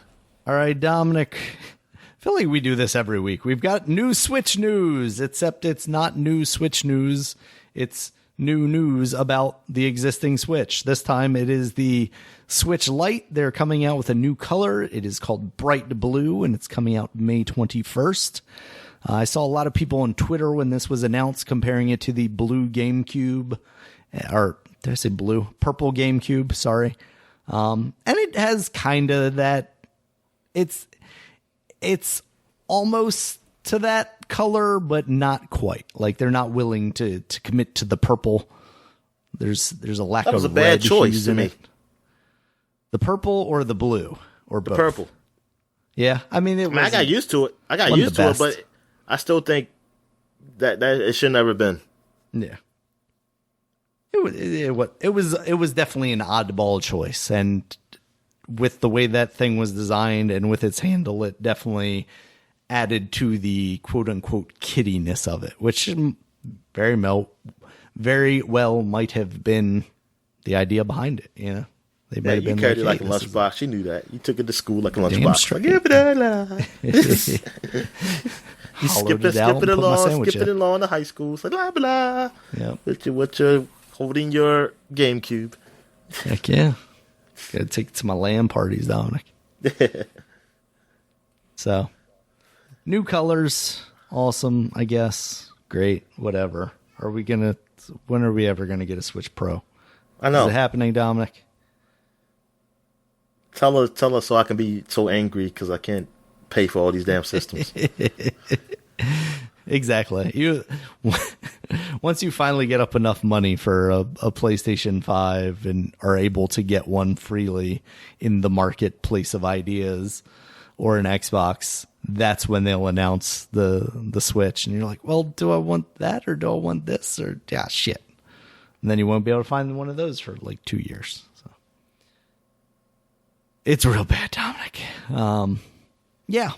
So we mentioned it earlier, but there was a Nintendo Indie World presentation, and they had a crap ton of games in here. The first couple are ones that they featured, kind of gave a little bit of time to, and then we'll get to a point where I'm just going to list off some titles and when they come out, because it was a montage, and they didn't really say much about them, so I don't even know what they are. It kicked off with Road 96. This is a procedural narrative game that's coming later this year. This looked pretty cool. You're playing as like a kid in like a 90s era road trip movie, and you're getting to make choices, and some of them may lead you down bad paths. Like, I don't know, it seemed like you were smuggling drugs and like having to fight off a car that was chasing you down or something like that. Yeah, this is a game I definitely want to get my hands on. Like, cool. This is up my alley. I love games like that because it has that. I love narrative games. Like, I'm into that. You know what I mean? If you listen to podcasts, you know, because I like the Telltale games, and I like basically like you choose your own adventure, or like something in a game. It could be an action game, but having something narrative that you can change the course of your experience by making a decision. That grabs me because I love that, because then it makes me want to go play. It's like, oh, what's this other choice? What would happen if I had chose this? And also talking about it. If you play it, then it's like, hey, what was your experience? Or go on message boards and hear people's different experiences. So, oh yeah, I didn't do that, and things of that nature. Yeah, I'd have to look out for that game. Mm-hmm. After that was Aerial Knights Never Yield, which is the runner they missed this shot discussed earlier. What's that? They could have called it Roll 69, man. Damn. I'm pretty sure they purposefully did not call it Road 69, dog. As nice as that would be. All right. Yes, Never Yield. We talked about it earlier. It's May 19th. They showed that off. Talked to the developer. That was one of the cool things about this presentation. Like, they had talking bits with all the developers of like their focus games, and it was all around the world. There was a guy from South Korea. There was this guy from Detroit. I wish there were translators. That was kind of the like distinction between this and the Resident Evil showcase we'll talk about in a little bit. But like when they had guys talking in Japanese in the Resident Evil showcases, they also just had someone dubbed in saying the stuff in English as well, whereas Nintendo's just had subtitles for people. So you say, hey, people like anime, so they don't mind reading. Exactly. After that was 2 new Annapurna games, Last Stop, which we had previously talked about. That's coming out July 2021, and Hindsight, which is coming out later this year. Both of those look pretty cool. They do. Yeah. After that was Ali Ali World. This looks fun. Yeah. It makes me want to play Ali Ali now. Yeah. Ali Ali is a game that's been out there for a while, as well as Ali Ali 2. But this seems like it opens it up where it gives you like different paths you can go down, and kind of not quite an open world, but like a more open world to kind of explore on your skateboard, which seems neat. That's coming out this winter.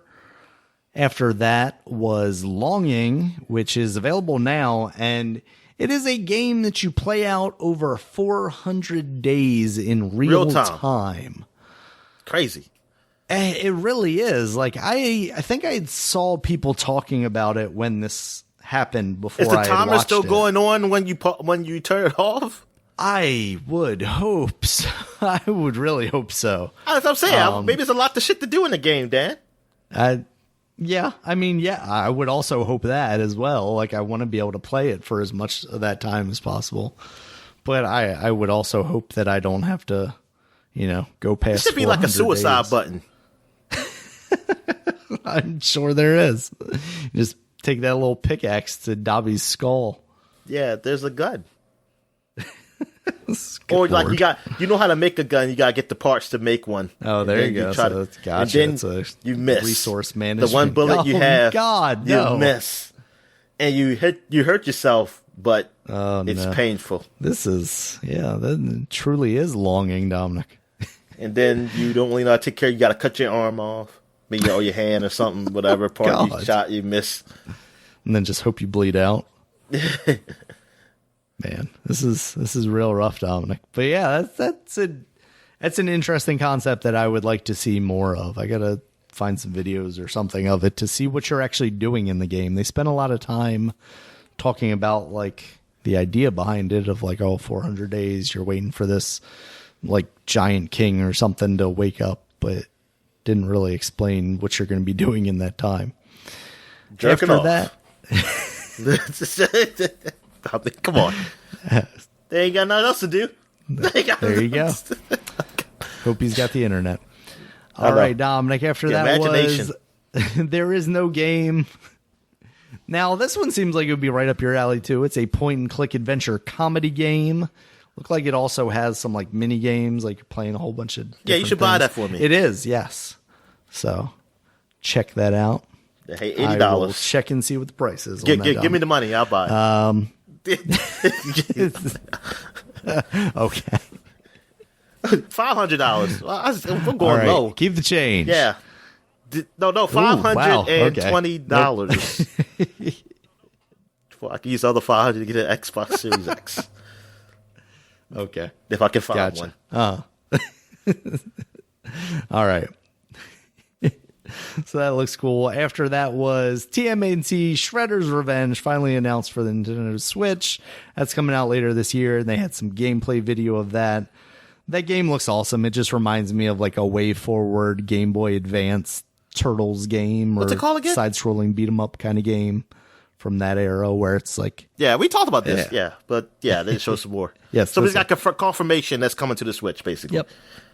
Looks awesome. After that was Chris Tales, which is coming out July 20th. This is an RPG. It looks pretty cool. It reminds me, and I don't know if maybe it's related to the Blossom Tales game that I played. That was like a Zelda-like. Let me see Blossom who the developer Tale. is on that. I remember it's that. Morbius. I know a Dragon Tale. Does not. Dragon look Tales. like. Yeah. Kid, the PBS show. Yes, Dragon Taught me Tales. how to love and care for dragons. Okay, these are the Rock of Ages guys, actually. But yeah, I don't know why. I think it's just the character design of the main character kind of has the same vibe to me. But that looks like a neat RPG type thing. After that was Getsu Fumaden, which is like a Undying Moon, that's the title. hack and slash We ain't gonna say that roguelike no more. thing. It's, Yeah. yeah, call by the subtitle. Just gonna call it by its subtitle. Yeah, so that looked cool. It was like in a Japanese environment. It looks You pretty were, cool. like, But ninja I was so style mad when I saw thing. next year. I said, "Get the fuck out of here! Get the hell out of here! What the hell you do?" Yeah. Yeah, exactly. I'm like, Show that get to shit out of me here. later. Unless you got a demo. Yeah. After that was Aztec Forgotten Gods. This is an action game.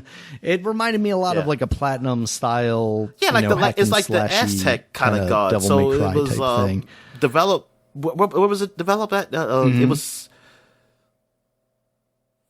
It was because it's about the culture. It's about the culture. Because guys talking about like everything was something about the culture, but he's actually has a background in it, so it's not like just some white man just saying like, "Hey, I like Aztecs. They look cool, so I'm just going to do a game about it." Also, they do look cool, but yes. Let's see. The developer is Lienzo, which is in... Let's see if they tell me the location. In Mexico. So, there you go. As would make sense. But yeah, that game looked very cool. After that, they showed off... And that's coming out fall 2021. After that, they showed off Skull. Yep. The Hero Slayer. And this reminds me, the character at least reminded me of Hollow Knight's little guy with the little bug with the white head. But apparently you like switch heads. It's a roguelike 2D action game coming out summer 2021. And you're like switching heads to play as different characters and get different abilities and stuff. So that looked all right. It was kind of pixel arty. Little toned down from something like a Hollow Knight. And then this is where we get into the montage stuff, Dominic. You had Art of Rally coming out summer. It looked like it was kind of an isometric racing game. I believe I had heard about that previously. It seems interesting. After that was Kiwi coming in August. I didn't know what was happening there, but there were kiwi birds, and they looked like they were solving puzzles, maybe, possibly word puzzles.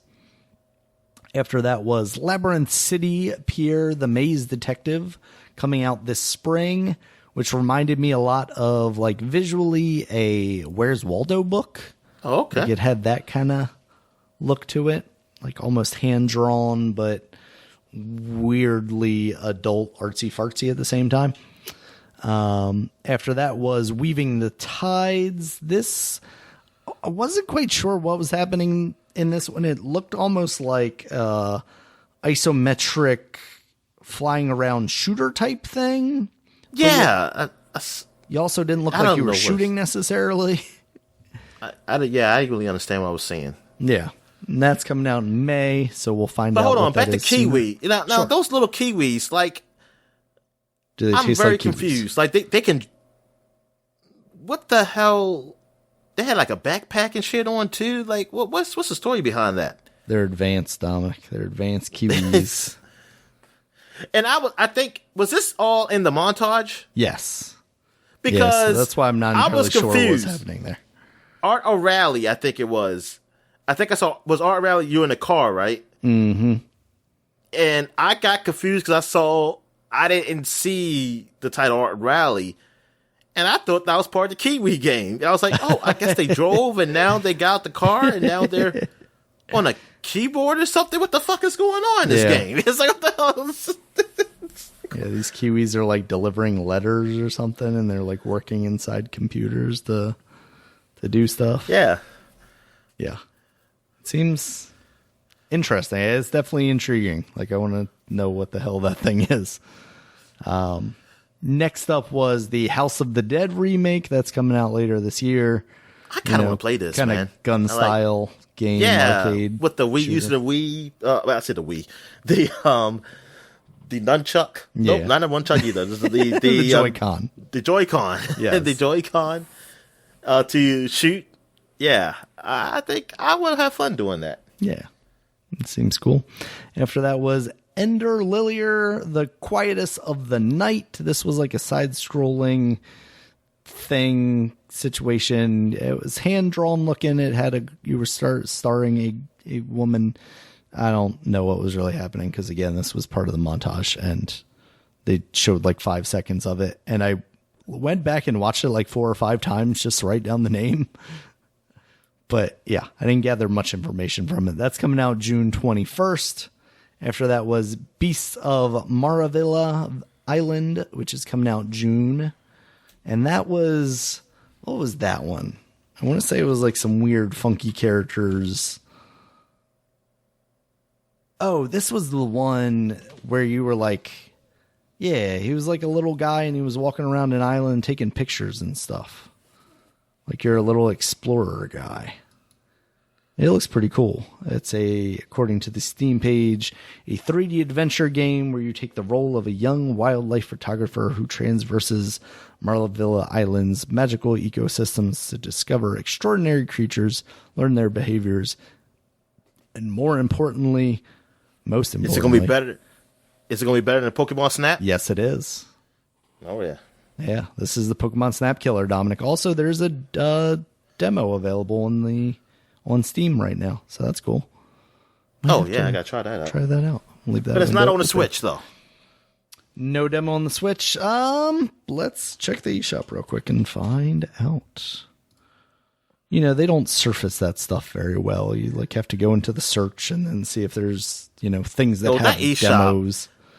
Not only is like it's just a mess. It's slow, man. Come on, man. Yeah. Like loaded up shit. I'm like, yo, ain't that much graphics on this shit. Why does the hell take so long to load up? Yeah, I'm not seeing an option to download a demo on the website at least. So. Oh, okay. Doesn't seem like it. All right. After that was Fez, which is out now. You may be familiar with Fez. God, Fez, how old is that game? It's over 10 years. I don't remember saying it. Oh, yeah. Well, Nope. It was over. 2012. Yeah. So, We'll get there next year, Daniel. Yep. That we will. Talk about it. Get to talk all about, what's his face? Can't even think of his name. Phil Fish. That's the guy.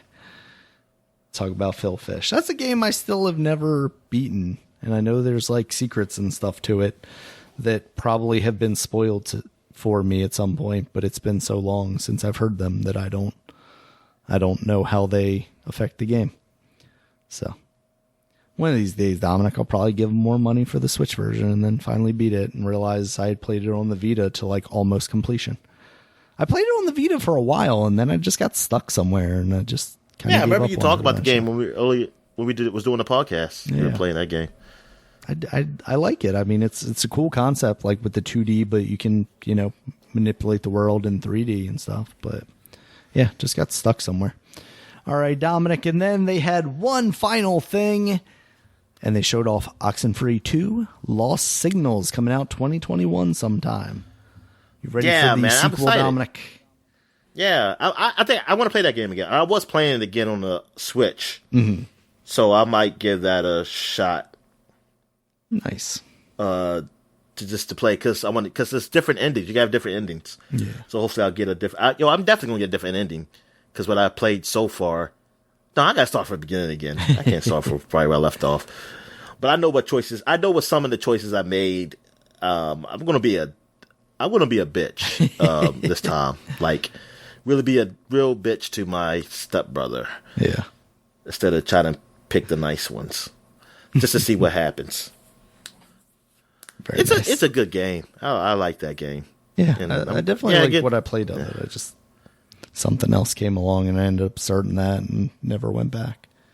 Yeah, because it was that and Night in the Woods I played that year too, man. And those were two great games. Definitely. Some great indie games. And Night in the Woods, I want another game like that too. I mean, I know that the guy probably ain't gonna be working on it because of those. It was a sexual harassment or something with him. Yeah, there was that stuff, and then there's a lot of messiness around that game. Yeah, I don't even need another. I mean, I like those characters, but I don't even need another one of those games. Like, just give me something in a similar fashion. I want a game like that, but not with those characters. No, but like something different. Yeah. So, yeah, I'm sure we'll get something eventually. So yeah, after that, Dominic, we also had the Resident Evil showcase, which we mentioned earlier. There wasn't a ton coming out of this like I thought there might be, but there's a decent stuff of substance. There was a new trailer for Resident Evil Village, and also along with that, announcements of the Mercenaries mode, which has previously been in like Resident Evil 4. Basically kind of what would you call that? You go in there and you're killing zombies, basically, kind of in an open environment. Five had that too, right? I believe so. Yeah. Yeah. Yeah. Okay, I played that one. That's what I played. And this one, they're adding stuff. They're adding a store. They're also what else? They had another feature in there. They added a store. Like what do you mean? Yeah, so like an in-game store, so you can buy new weapons and things like that, upgrades. They had powers and stuff. I think. I thought it was like a microtransaction store. I'm probably Dominic. I hate to say it, but I would not be surprised. Oh my god. They also made mention of RE-verse, which is that like cell shaded multiplayer game that you get free with this game. They didn't really show anything new off of it. Shit, I forgot that shit was cell shaded. Yeah. So that's coming. And then also they announced demos for Resident Evil, and it's messy. I'm trying to find the website here. Because I don't know, because I'm like, is it just, do I have to pre-order the game or not? I don't think you do, but starting today, and now obviously people that listen to this podcast will have missed the opportunity for this like early access thing, but on PlayStation 4 and PlayStation 5, you can play the first part of the demo because there's a village demo and a castle demo. And together you can play a combined hour of the game. And I believe you get to choose between like how much time you want to spend in the castle or how much time you want to spend in the village. And that's on all consoles. There's demos coming to PlayStation 4, PlayStation 5, Xbox One, and Xbox Series X, as well as Steam and Stadia. But PlayStation 4 is getting early access. Beginning today, you'll have 30 minutes with the village portion of the demo, but only for an 8-hour span of time, beginning at 5 p.m. Pacific time, I believe, which means 8 o'clock Eastern time. So that means you're only going to be able to play between 8 o'clock and 4 a.m. tomorrow. And it's stupid. And I hate when they do time restrictions on demos. I know. I think an hour, just like they did the RE2 demo. And they probably did it for RE3 too, but I didn't play it. But I'm like, why don't just have a section I can play and that's it? Yeah. Why does it have to be timed? Who the hell? I'm sorry. I'm sorry. That doesn't happen. I don't believe that happens. Somebody said, okay, I only played this section of the game. I'm good. I'm not going to buy the game. Those motherfuckers weren't going to buy the game anyway. If that all it took for them to get what they want out the game.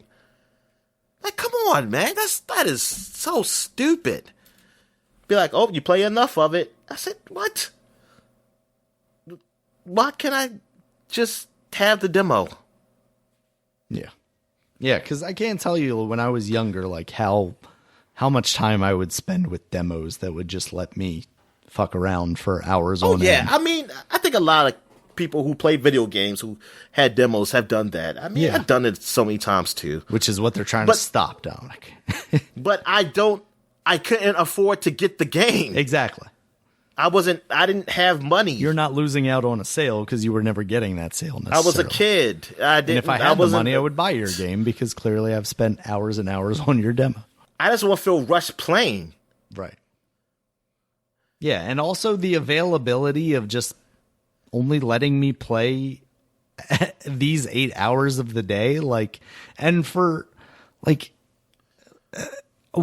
why are you making it so East Coast people can't play it until 8 o'clock at night? Can't you make it so East Coast can start at 5 on their coast, whatever your time zone is? And I guess maybe people can set their clocks or something, and that'll fuck up your dumb bullshit encryption or whatever. But come on, 8 o'clock to 4 a.m. That is not awesome gaming hours for me on a weekend. Just fucking sucks. Nah, not for if you're a grown person who works during the day. Yeah. It's not.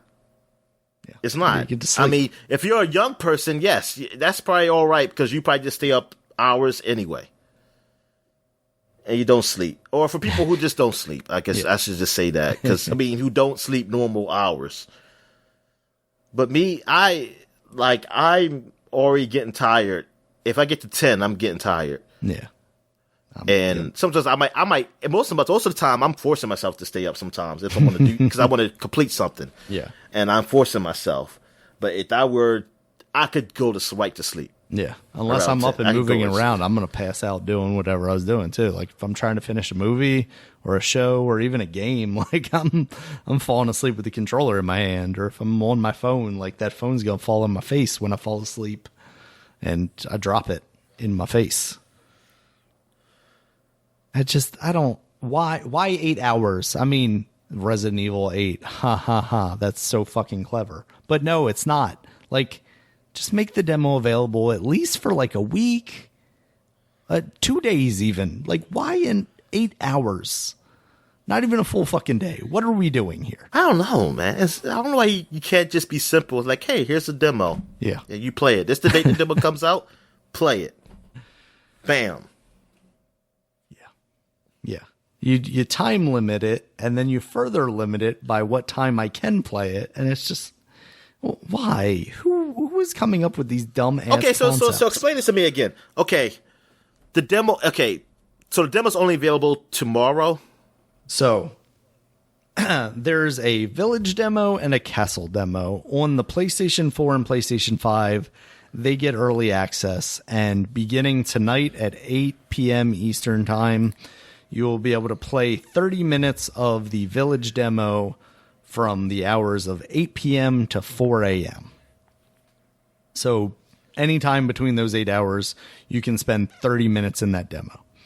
And then the castle area will be available on April 24th. So next Saturday, I'm guessing. Yeah.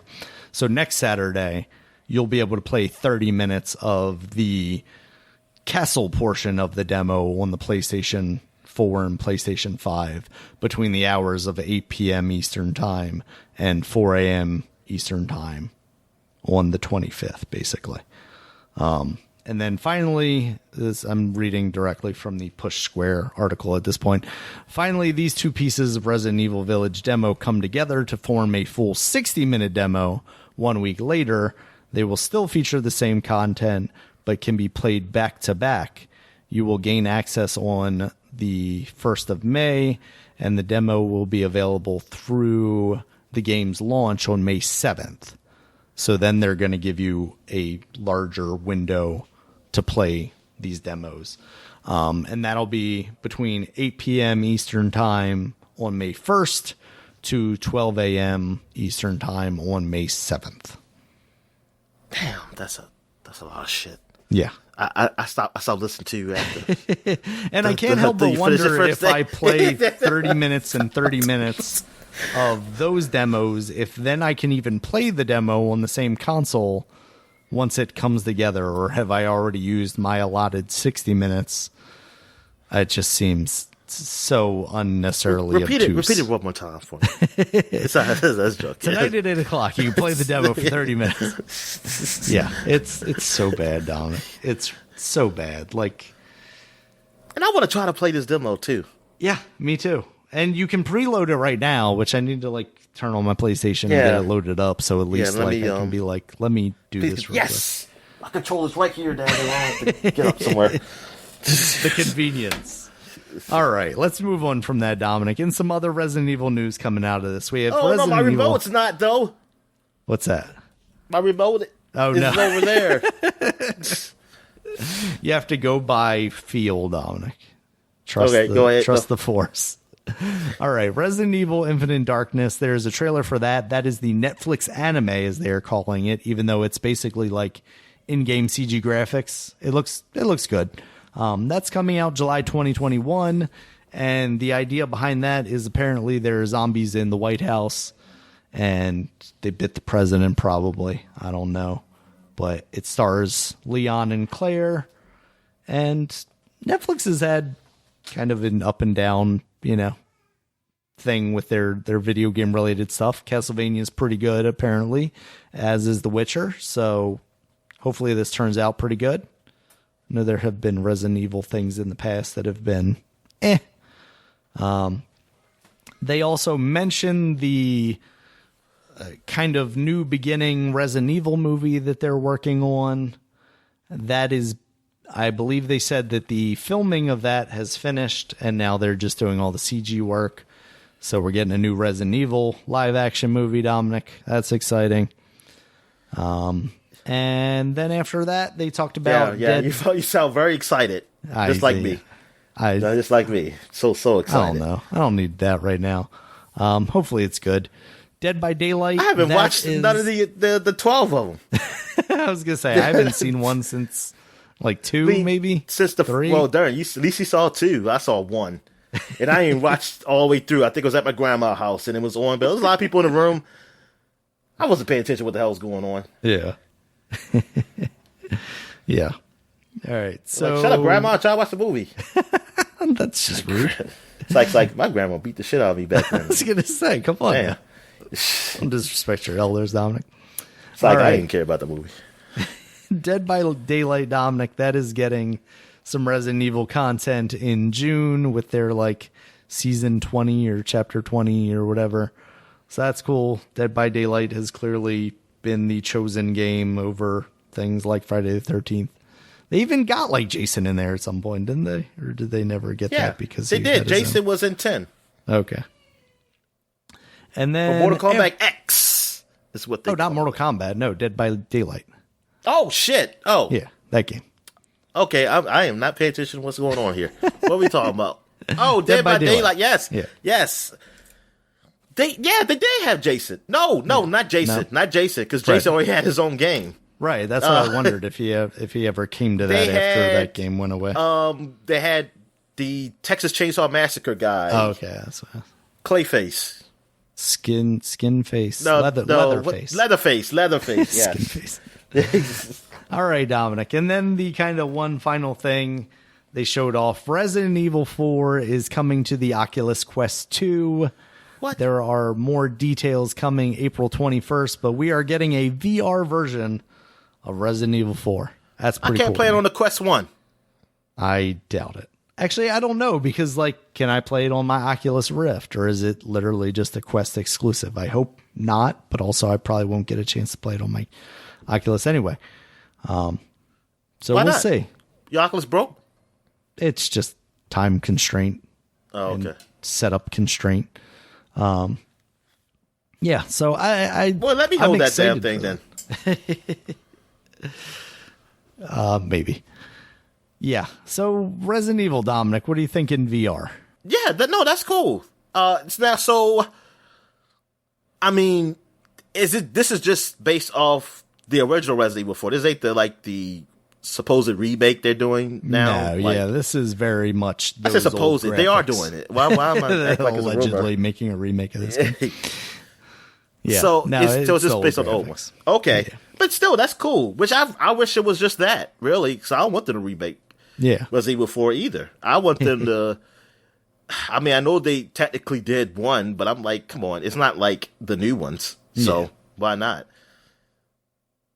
Or Code Veronica. Yeah, absolutely. Yeah, they have a lot of options. Or Zero. Or Gun. What was it called? The Resident Evil Gun game. I'm not even helping you out with this one. Nope.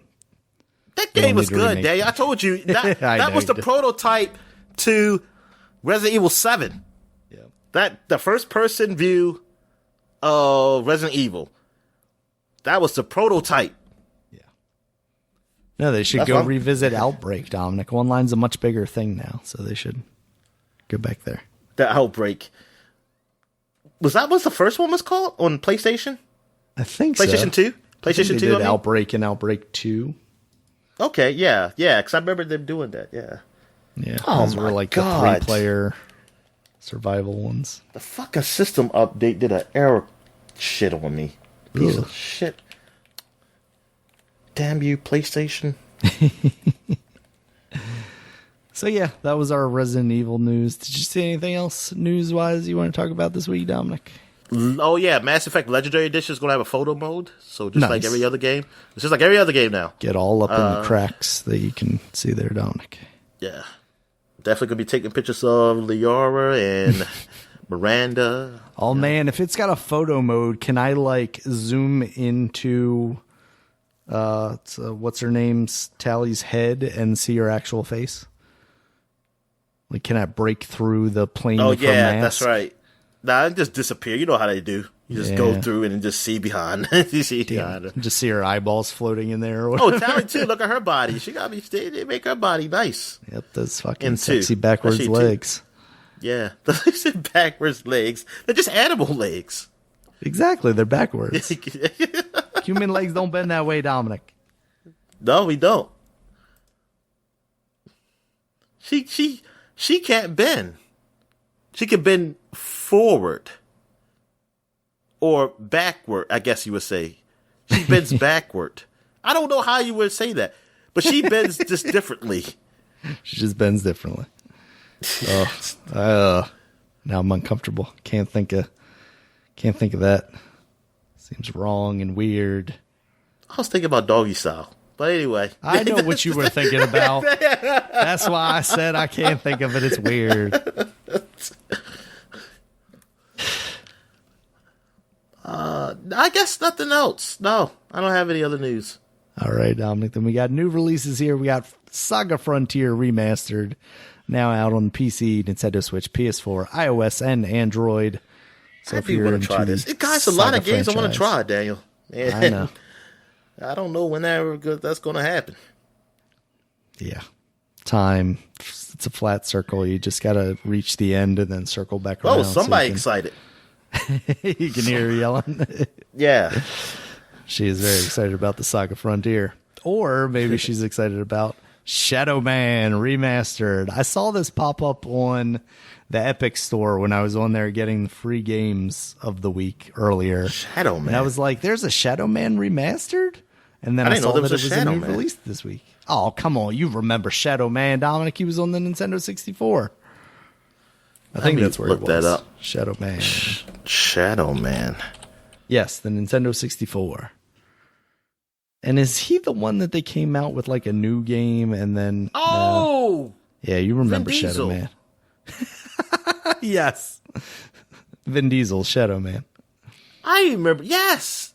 I never played the game. I just remember the box art. Mm-hmm. Oh, yeah. I remember it from Blockbuster. That is definitely Vin Diesel. Oh, God. Look at his body. What's wrong with him?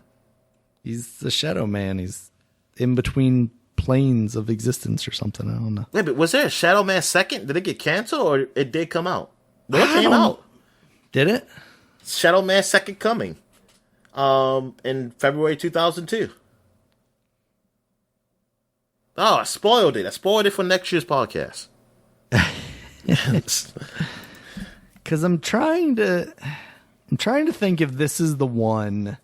If Shadow Man, I think it is. Shadow Man had a thing where, like, if you put Shadow Man on your tombstone, then you get the game for free or something like that. Or if you put it on the loved one's tombstone or something. Oh, you mean like in the second one? Yeah, for the second one they did. You get the first one. You get the first one for free. No, like in real life, if you put Shadow Man on your tombstone or on somebody's tombstone, you get something. Let me read this. The fuck? Let's say. Yeah, it was. What the hell? A computer games firm has been accused of pushing back the frontiers of bad taste after it announced that it is seeking to advertise its latest title on gravestones. Acclaim Entertainment said yesterday that it would pay relatives of the recently bereaved in return for placing small billboards on headstones, and that the offer might practically interest poorer families. The Church of England said that there is no way it would allow any of its graveyards to be used in such fashion. A spokesman said there was enough fuss with plastic flowers in churchyards. Yo, I probably would have said, like, hey, can you put this on my grandma's stage so you can just don't tell nobody else, just pay me. I wonder how much they were paying. That's my question. But the thing is, who is looking at people's gravestones like that? Like, oh, it's the Shadow Man game. I gotta check this out. Game that I should be playing? Yeah. I go to the graveyard for my game recommendations. Yeah, I just go to people's grave plots, and I just like to look at them. So I'm just going to see Shadow Man and go get this game. The fuck? That's just crazy. So wild. Yeah. I knew it was Shadow Man that did that. Yeah. Fucking Acclaim, Dominic. Oh, that's why you know it, because you did it. Yep, exactly. Sorry, Pap. Never called anybody Pap. I was about to say, has he called him? No. All right, Dominic. After that, we've got Super Meat Boy Forever. That's now out on the PlayStation 4 and Xbox One. That's good. New Super Meat Boy runner kind of thing, like with auto running. So finally there. It's been on a couple other things in the past. Meat Boy. I bet he tastes like meatloaf. I mean, he definitely looks like meatloaf. Yeah. Although he looks like uncooked ground beef, so I feel like you gotta cook him up a little bit before you. I thought he was brown. He's pink. He's red. He's red. That's right. He's red. That's right. Yeah. So he's like, he's getting red there, but he's not. Yeah, quite, he's just a little rare. Done. He's rare. Yeah, I cook him a little bit. Yeah, I mean, you cook him. You put him on a grill a little bit, and go to town, man. Go to town. Yeah. So those are our new Don't cook him too much because you don't want him to die. You want him to be somewhat alive when you bite into him. When you bite him. Yeah. Good Lord. You say you get that taste, man. Want him still mooing. All right, Dominic. Do you have anything else for the week? Nah, I'm good. All right. Thank you guys as always for listening. You can check us out on Twitter. Dominic is at DStalworth5. I'm at Regulus MB. The podcast is at SupaPod, SupaPod. SupaPod.com is the website where all of the podcasts live, as well as links to all the places you can find us, including YouTube, where we post video versions of this with gameplay in the background for your viewing enjoyment while listening to this wonderful podcast. If you like those, give us a thumbs up, click like, subscribe, all those buttony things that YouTube has, except for the thumbs down. Don't click on that, please. Actually, I don't know. I feel like engagement is like what they do the metrics on. Something algorithm. I hear people talk about this stuff on YouTube all the time. I don't know what any of it means, and I'm pretty sure Google doesn't either. With that said, check us out on those other podcast places: iTunes, Stitcher, Google Podcasts, Spotify. And until next time, guys, we'll see you later. All right, see ya.